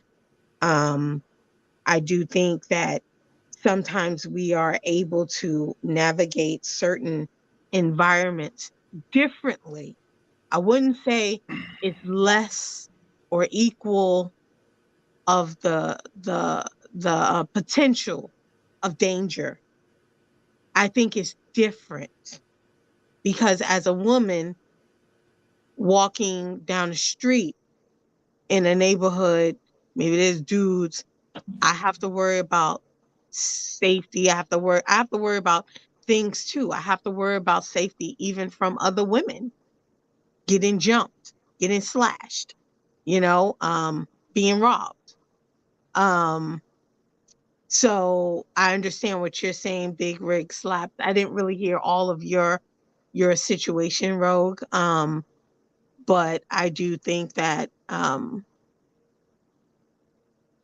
in the society that we live in, I do think it's both men and women have to worry about things because at this day and age, honestly, people don't really care about whether you're a man, woman, anything. They just out for themselves. And so I think the chances of danger is equal. Um, so yeah, I mean, there were situations when I had a boyfriend and he was like, I'm gonna walk you to the bus stop that's gonna, take you all the way to your area in Queens so you can get out of the Bronx or, because these chicks out here ain't no joke and they ready, to pop off. So, there was no different. I didn't have to walk him nowhere. He's a big dude. He can handle himself. He didn't have no problems in my neighborhood when he came to see me, but that was my issue that I would have had issues with the chicks. So, yeah, I don't think it's either or. I think it's just a difference. And I think we can't knock or compare because one person's trauma, that's their trauma. And you can't deny it. You can't And try second, to cut it down. It's their trauma. And if that's what they feel like they need to do for themselves, that's what they need to do for themselves. And that's all I'm gonna say. all right, thank you, Queen. Well, since Salute. since I don't have anything to say, I mean, on the situation, as a whole, what I'm saying, Eddie and Rogue, you can go back at it. I have a question for Rich. Yes, ma'am. Oh, Go ahead. Big Rick. Okay. So why did you feel the need to explain the things that men go deal with? Oh yeah, yeah. She had to hop off. I'm sorry. Yeah, she had to hop off. Okay. And I don't think he heard the question. Okay, well, DJ can answer the question because he did the same thing. Okay. DJ Eddie? When Should I put this like in a 1v1 setting and give you guys like maybe like 5 No, we minutes we each could be and here. go? We could be here. I want Okay, to be up okay. here. All right. Yeah. DJ Eddie, you still there, bro? Yeah, yeah. Okay, go ahead. Okay. Okay, what was the I'll give you question? guys 5 minutes. Oh no, guys. no. Hold on. No, Go just ahead. let him go. Just let him go. Just let him go. Just let him go. Just let him go. Oh, just okay. M3, what was the question? why No. and Oh, there. when Hold on. Oh, there you go. There you go. Go ahead. There he goes, sister. There he goes. Okay. I'm sorry. Let's rewind real quick. okay. Ro, can you ask Big Rig Slap sorry the question again? Okay, so when hearing about the trauma of women, why was your response the trauma of men? So you're asking me the reason why I said that? Hmm. Basically, the same reason why you said what you said. I wasn't But taken away from anything you were saying. I was but just, I was, go ahead. but I was asked. No, right. But all I was saying is I understand your fears. I understand that. I'm not against it. I'm not, you know what I mean? I'm not even trying to be really on a comparison. I was just letting you know as men, we have those fears even times 10 of that because we will lose our life. You know what I'm saying? Like just straight up, Uh-huh. no questions asked. Over anything, like But just why something really why was simple. this So Yes. on a topic of my feelings and my views of men, why was the response, well, this is what men go through, these are the things that men Okay, let deal me with, ask these you are, this because and we're just going to keep going in circles, right? Why are you asking me that? I just told because you I that I want to heard know. what you said, and I feel it, but it's like you're not even telling me you feel what I'm saying. You're more asking So me why am I using, why am I talking about what men go through when you're talking about what women go through? I'm just having a conversation like you. Yeah. so when so I do understand the the things that men deal with and what they go through, and they are valid in themselves. I do understand that. But I I feel when a person is talking about their trauma, when the person that they're talking to brings up their trauma and then say things like, well, it's 10 times worse, or you shouldn't have to worry about, or it I feels didn't tell you you shouldn't have to worry about it. So you're I. you're you're, put, you're but you putting a little use bit more onto it. okay, That's so not what we saying. you Hold on, said let them talk. you Everybody mute said yourself. men was you said men experience that fear tenfold. Right. DJ said, and I asked him multiple times if that's what Let's he not meant. bring DJ into it. But It's that's me and you. but I'm okay. So you said that men experience it tenfold, Right. which means my fears are greater and larger than No, yours. that's how you're putting it. No, no, I'm no. But not okay. So if it's like this. something is You 10 never have you times ever as been in a big as meeting something before? else, it's bigger. Have you ever been in any type of meeting like where people just kind of talk? I mean, I've been in all kind of meetings from NAs to all kind of shit. So I'm just saying, like, I kind of did like what a meeting would be. You discuss what you Mhm. went through. I just discuss what the men go through. I wasn't trying to say what we go through is like in a comparison to what you're going through. I'm just saying we go through that even on a hard scale too. Like we have them same type of fears. Uh, That's all I was saying. I wasn't nothing against what you're saying. So basically, what you're asking me, I feel you have something behind why you're asking me that, and I'd rather you just kind of tell me what you got. I wanted to, again, I wanted to know, because that's what I'm telling you, what it felt like to me. can, Because can I after say sharing something my real quick? trauma, No, I no, think no, I no. Sorry, hold Hold on, Queen. Queen, hold on, on. Queen. so after sharing my trauma, for the next responses to be men, like this is what men go through, this is how men feel, and this is So I that. can't share like you did then, I'm not, basically. but the thing was, this was a question. This wasn't a what the question wasn't what types of things do we deal with on a daily basis that makes us, distrust the other gender. The what That wasn't the I question. The I came question in when I came the in, Rogue. I question came that in hearing what you were speaking on, and that's what I jumped on. I can't okay, speak well, on how um everything came up, but I just shared my experience how you shared. It's a panel. So I just okay, shared. I wasn't going anything. You're taking it as if I'm going against what you said, or I'm trying to compare what men go through compared to what you go through. I'm not doing that. I'm just sharing. That's all okay, I'm so doing. I apologize because I was under the understanding that you had witnessed the entirety of the conversation, No, I and that didn't. you okay, so I apologize because I was addressing your statement with the understanding that you were here for the whole thing. So I really apologize, because that it if it was just, if I would have just known that, if the previous context hadn't happened, and that if that wasn't there, I wouldn't have addressed the things that you said Right. in the manner that I have been addressing them. So I really do No apologize. problem, so Rogue. I appreciate you. so can I say something really quickly? Hold on, I D gotta get to DJ. Hold okay, on, I'm Queen. sorry, I'm Queen, you sorry. got a word, DJ is Queen. You got Go a next. ahead. word. Go ahead. Yeah.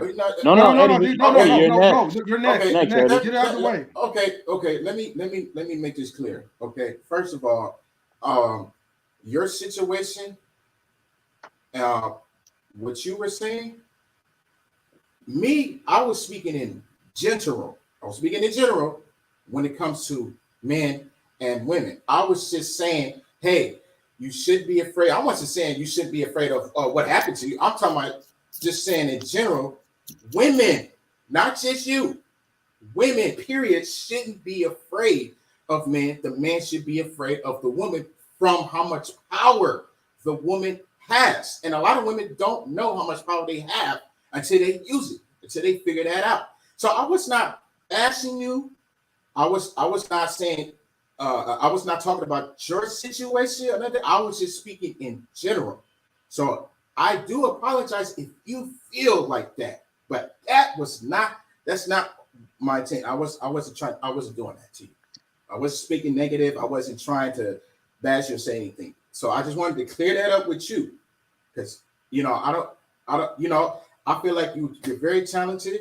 You got a good thing going for you. You know what I mean? And I don't want us to fall out. You know what I mean? I just mentioned, but still, I don't want us to fall out over this situation. I was not speaking negative of you, ma'am, Miss Rowe. Thank you. So I just wanted to say that being someone who's had some trauma and like Big Rig Slaps, been a part of different groups and like grief recovery or whatever else. Shout out to Big Rig Slaps. The biggest thing that the ones I've been to don't condone in those groups is comparing traumas. If your trauma is, it may be a scale of 2 compared to my trauma, it doesn't negate your trauma. And from what you were saying, Big Rig, I understand where you're coming from. Looking on the outside in, playing, mediator or devil's advocate or whatever you want to call it, it can be perceived that you were downing her trauma and saying that men experience this 10 times fold, and then saying that, so it can, even though you may not have been directly saying that, it can come across to another person that you're saying your trauma is little compared to what men go through or whatever else. And I think sometimes when we are expressing ourselves, we can, so if someone wants to share something to me, even if I've been through worse in life, even what I deal with on a daily basis at my job, I would never say to that person, oh man, just get up. Come on. You still breathing? You still got a house? Shoot, I ain't got no house. I was homeless. Yeah, I would never say that, because that's downplaying their trauma and making it seem like it's nothing. I'm not saying that that's what you were trying to do, but that's how it can read for someone who has been on the panel expressing themselves. Like, I don't know what she was expressing because I didn't catch that part. I'm gonna have to watch the replay. But that's why we have to be careful, because both men and women should be scared of each other, because we are both dangerous human beings who have the power to hurt, destroy, and kill and delete each other. Both of us, so I don't think one needs to be more afraid than the other. I think it's just, all depends on the situation. So, I think Jersey shared something that a woman said no to a dude, and he punched her in the face up the stairs and raped her, assaulted her. So just because she said no, so shouldn't she be afraid that if she says no to the next dude, this is what's going to happen? That's not okay either. So, to each its own, but everybody's trauma is their trauma, and that's it. Yeah, okay. I'm gonna say this. Okay. Thank you, Queen. Okay. Hold on. Wait, hold on. I'm next on this one. So first and foremost, you know, um, Rogue. I'm definitely sorry that you went through these past experiences, and I do applaud you, definitely for sure, for on this live platform to even being vulnerable and sharing that thing about it. That things like that I do take very seriously when it comes. Look, and this is both sides because everyone have different traumas. I knew a woman who from another country who got kidnapped by a neighbor. You know, and yeah, it just the shit was really bad. But well, this is what I'm just gonna just say. Um, you know, everyone, no one's traumatic experiences is any lesser than another person's traumatic experiences because and I'm just saying in general, the outside is going to probably look at, oh well, you didn't have a hard life like that because my life was harder, or this was easier, or that was not. Look, trauma is trauma. It brings a lot of emotional pain. It brings like a lot of hurt. And in a perfect world, I wish that like on your side, I wish that men wasn't like that. I wish that for the majority, that people could just take an L and then just move the fuck on instead of trying to ruin someone else's day or ruin someone else's life. You know, and then as for the men that go through their stuff, whether it be you know women who will falsely accuse them for something that they didn't do, that also causes trauma as well too. And society is just really messed up on both ends because we definitely want to take. I mean, we definitely do take this shit seriously, but society for some men, I'm not saying for us, some men, unfortunately, are going to be less compassionate because of private shit that they went through. Where someone probably would say like, "Oh, you did the R word to me, and now I'm not, no, well, sorry, you broke my heart, so now I'm gonna lie and say that you did the R word to me, and then you're just gonna just totally like ruin his life." You know what I mean? And so I'm just gonna say this: we all gotta have a deep level of understanding of where people are coming from. I like I said, I know we all have different backgrounds, but it's important just to remain silent and just hear the person out. Hmm. That's all. I just want to say this real quick. I think the one thing that I think we got to look at it, as a whole, and we got to just take some things that are just facts as facts, right? Both men and women can manipulate situations. We know that women can manipulate situations, men can manipulate situations, right? So let's not we're not taking away from that at all. Both can be manipulated. Who's smarter? That's up for debate. We can go into science. We can go into religion. We can go to so many different ways of who's smarter, who's not smarter. We could debate that all day long, right? You know what I'm saying? Everybody has a perspective of who's smarter. But I think another fact that we can't overlook, what I mean, especially just as people and especially as men, women are physically weaker. So they are more vulnerable to attacks. You know what I'm saying? And I think we as men know that. I mean? We understand that. Now, of course, there are some women who could defend themselves, or they may be martial artists or whatever. They may have an MMA background, whatever, kickboxing, whatever, or straight up boxing, whatever. But at the end of the day, we all know that men are physically stronger, or more. 90% of men are mostly physically stronger than women.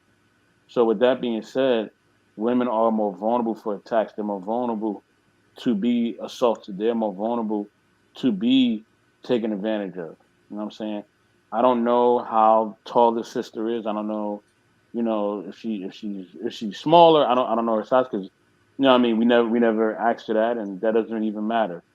But the thing is that she still is a woman, and as a woman, what I mean, she could be taken advantage of ways, and as men, we won't be taken advantage of because we just are physically stronger. You know what I mean? So we do have to account for that. You know what I'm saying? And so I think we have to look at it, as an overall view and just have understanding that both of us have our struggles. You know what I'm saying? But we also have to acknowledge that women are physically more predominantly weaker than men, so they will go through things that we will never have to go through. You know what I'm saying? So her having that fear, it's understandable because you know what I mean. If it's a dude and he's 6'2" and says, "I don't know how tall you are," you know what I mean. You know, it's gonna be a problem. You know what I mean? For dude 6'2", it's gonna be a problem, and it's not gonna be something that you just can easily deal with. You're gonna have to have a strategy of how you're gonna deal with this. And if you plan wrong in any moment, it's gonna be bad, and you know that already. So that's what I want to say. And I'm sorry that you had to go through your trauma. You know, you and Queen both. Definitely apologize Yeah, for that. me too. I don't know what your trauma is, but I'm sorry.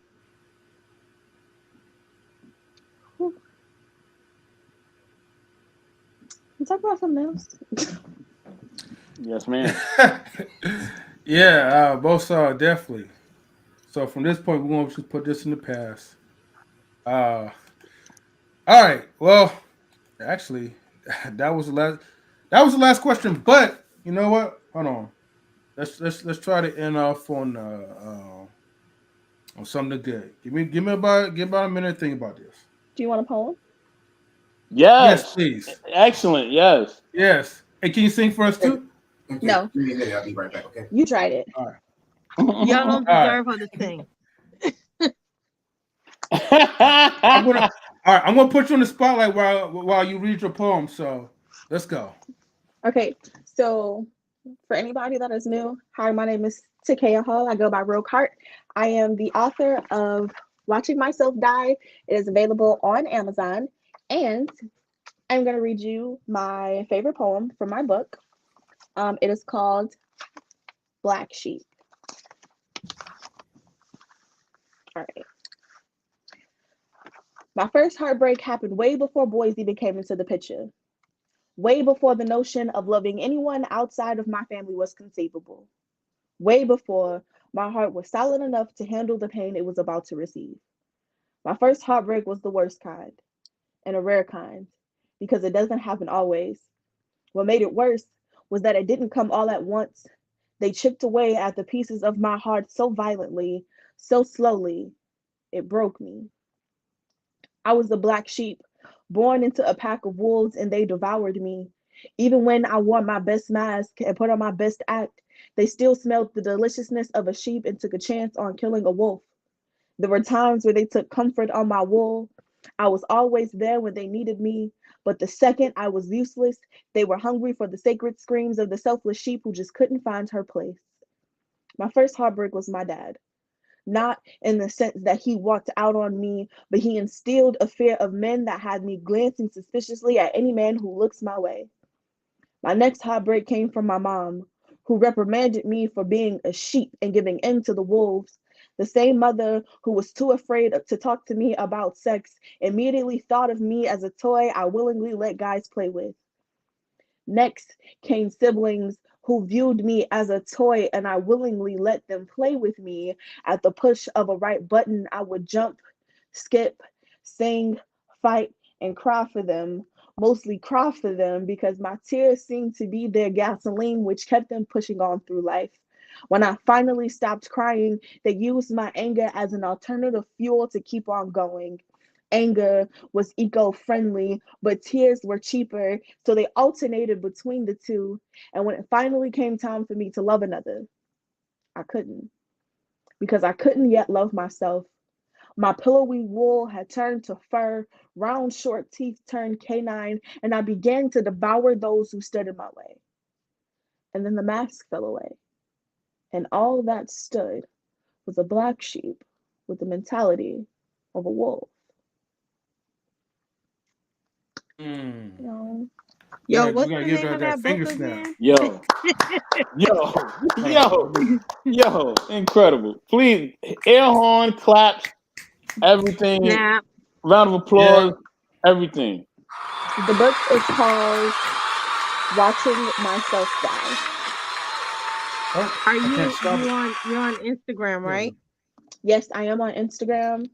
Let My me try to Instagram pull it. is Rogue Hart Publishing. Okay. I'm about to follow you, girl. Like, girl. I write poetry too, but it's all good. But Ooh. yeah. I just got back into it. I used to write a lot. So it's definitely it can be hard because it can make you relive the traumas, but it's very freeing at the same time. Yeah, it is. It is. I love it. Love my craft. Okay.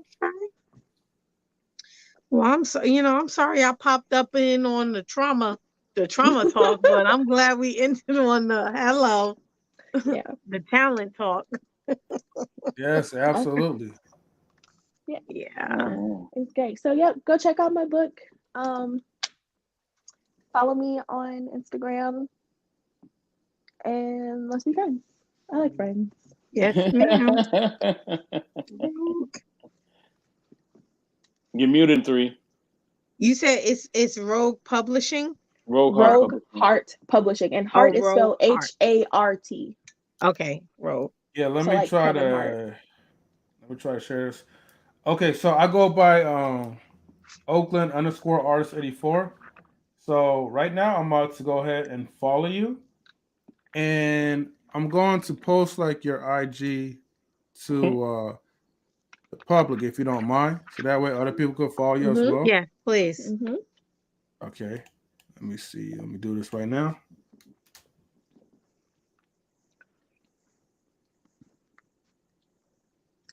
Is that why they call you M3? Because you got 3 names that start with M. Yeah, pretty much. That's right. And they call me best in the world because I really am the best in the world. But... No, Period. Say that. no. I mean, you're like not. maybe on like in like your world, but because in my world, Thank that's you. me. But maybe in yours, but say that, say that. And they call Queen forever because she really is the Queen forever. But yeah. Oh, I'm already following you. That's crazy. I started following you before I knew you was gonna be on the show. Oh, cool. Yeah, I'm already following you, girl. I'm already following you. Oh, okay, so you're an Instagram stalker then. Big time. No, it comes up on Wow. my news feed, and when I hear As good it poetry, should. As thank it you. should. I know. Wait. I know you ain't talking brick walls. Snooping. I know you ain't talking. You's a major stalker in the Instagram street. Oh Lord. Oh, Look at hold him on. How stuttering. you gonna call Look me at a him stuttering. stalker? Look at him stuttering.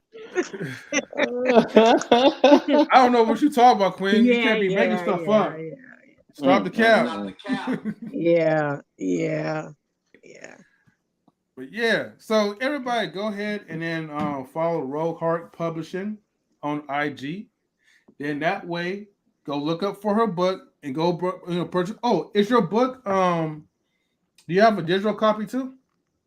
Or like Yes, it is. Okay. Yep. So on Amazon, you can buy a soft cover book, or you can do the ebook as well. Cause Mr. M3 Oh yeah, don't I'm definitely read. gonna get. He want the audio book. Okay. I don't have an audio book. I'm sorry. That's Oh, wild. see M3, That's you gotta wild. read. You gotta read. Read All the right. book. Man, I would try. I'm a driver. She already knows. All Well, so right, maybe, 95% of the time I'm on maybe the that's road. another thing I need to look into, like, because I made it an ebook because I know I like to read a lot of my books on my phone. So I'm like, hey, other people do this too. So maybe I should think about my people who like books but don't have the time to read them, but they still want to.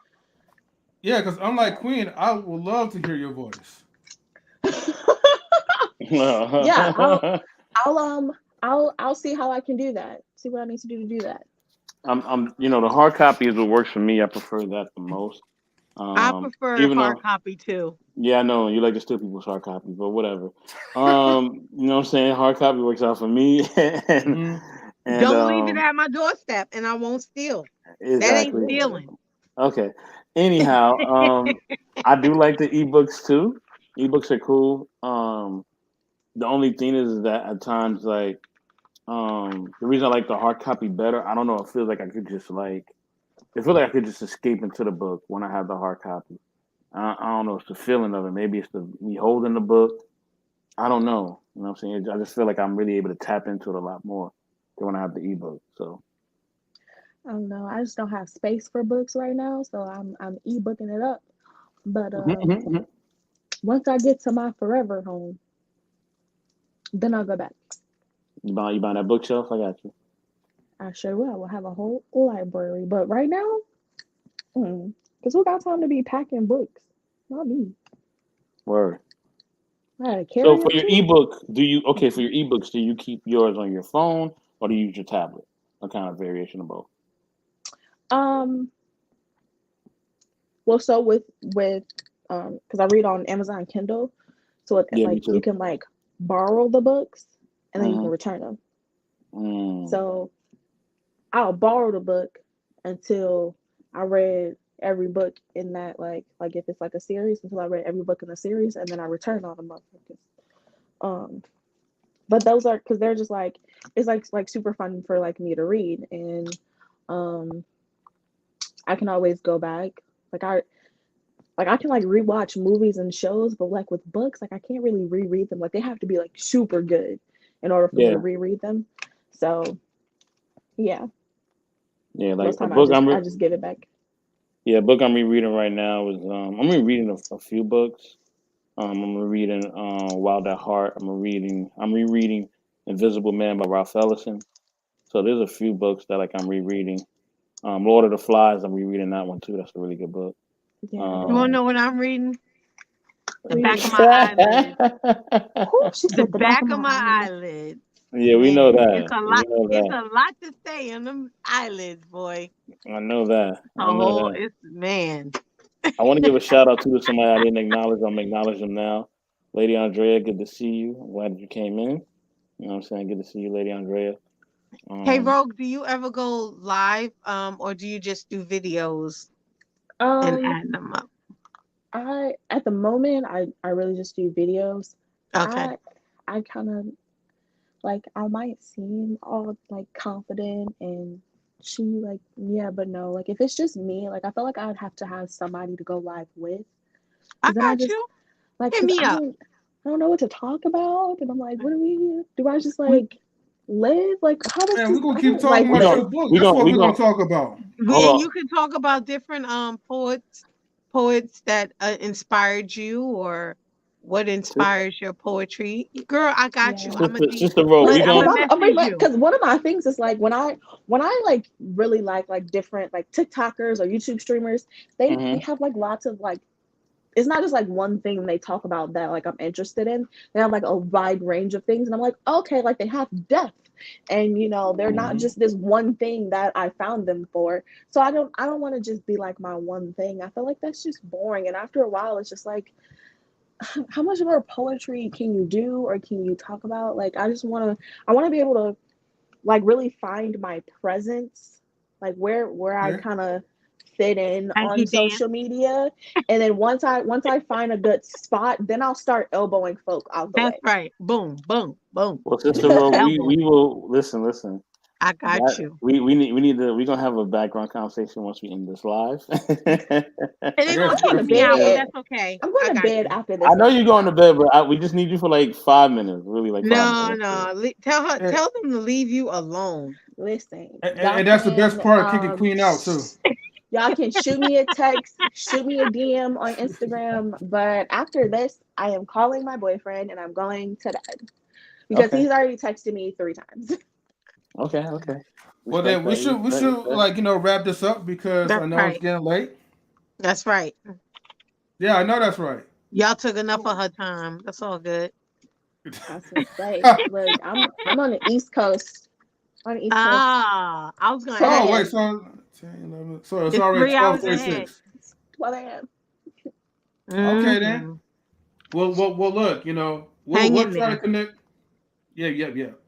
We're gonna try to connect again some other time, so then that way we could discuss some things. But anyways, let me go ahead and I'm gonna put the spotlight on.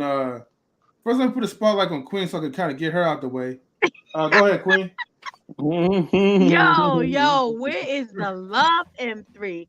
Where is the love with that brick wall? The love I'm just is the saying. bell. I'm just Wake saying. up, I'm Queen. always on time. I am always on time. Hey, you can follow me on Instagram, Queen Forever 2K, and you can see me on Knowledge and Relationships. And I just pop in, I see people, and I give my 2 cents and I keep it pushing. That's it. Okay. Miss Rogue, thank you for tuning in to Knowledge and Relationships. Go ahead and shout yourself out. And shout that book out again, too, though. Yes. Once again, you can go find my book, Watching Myself Die, on Amazon. It is available as a soft cover book or as an ebook. For all of my audiobook lovers, I will look into that and see what I can do for you. As of right now, you can follow me on Twitter at RogueHart2013 or on Instagram at RogueHart Publishing. And Hart is spelled Hart. Hey, like Kevin Hart. All right. Let's go ahead and highlight Mr. Best in the world. Man, thank you everybody for tuning in to Knowledge and Relationships. As usual, we appreciate y'all. We'll be back again tomorrow, y'all. Okay, we got some more stuff for you.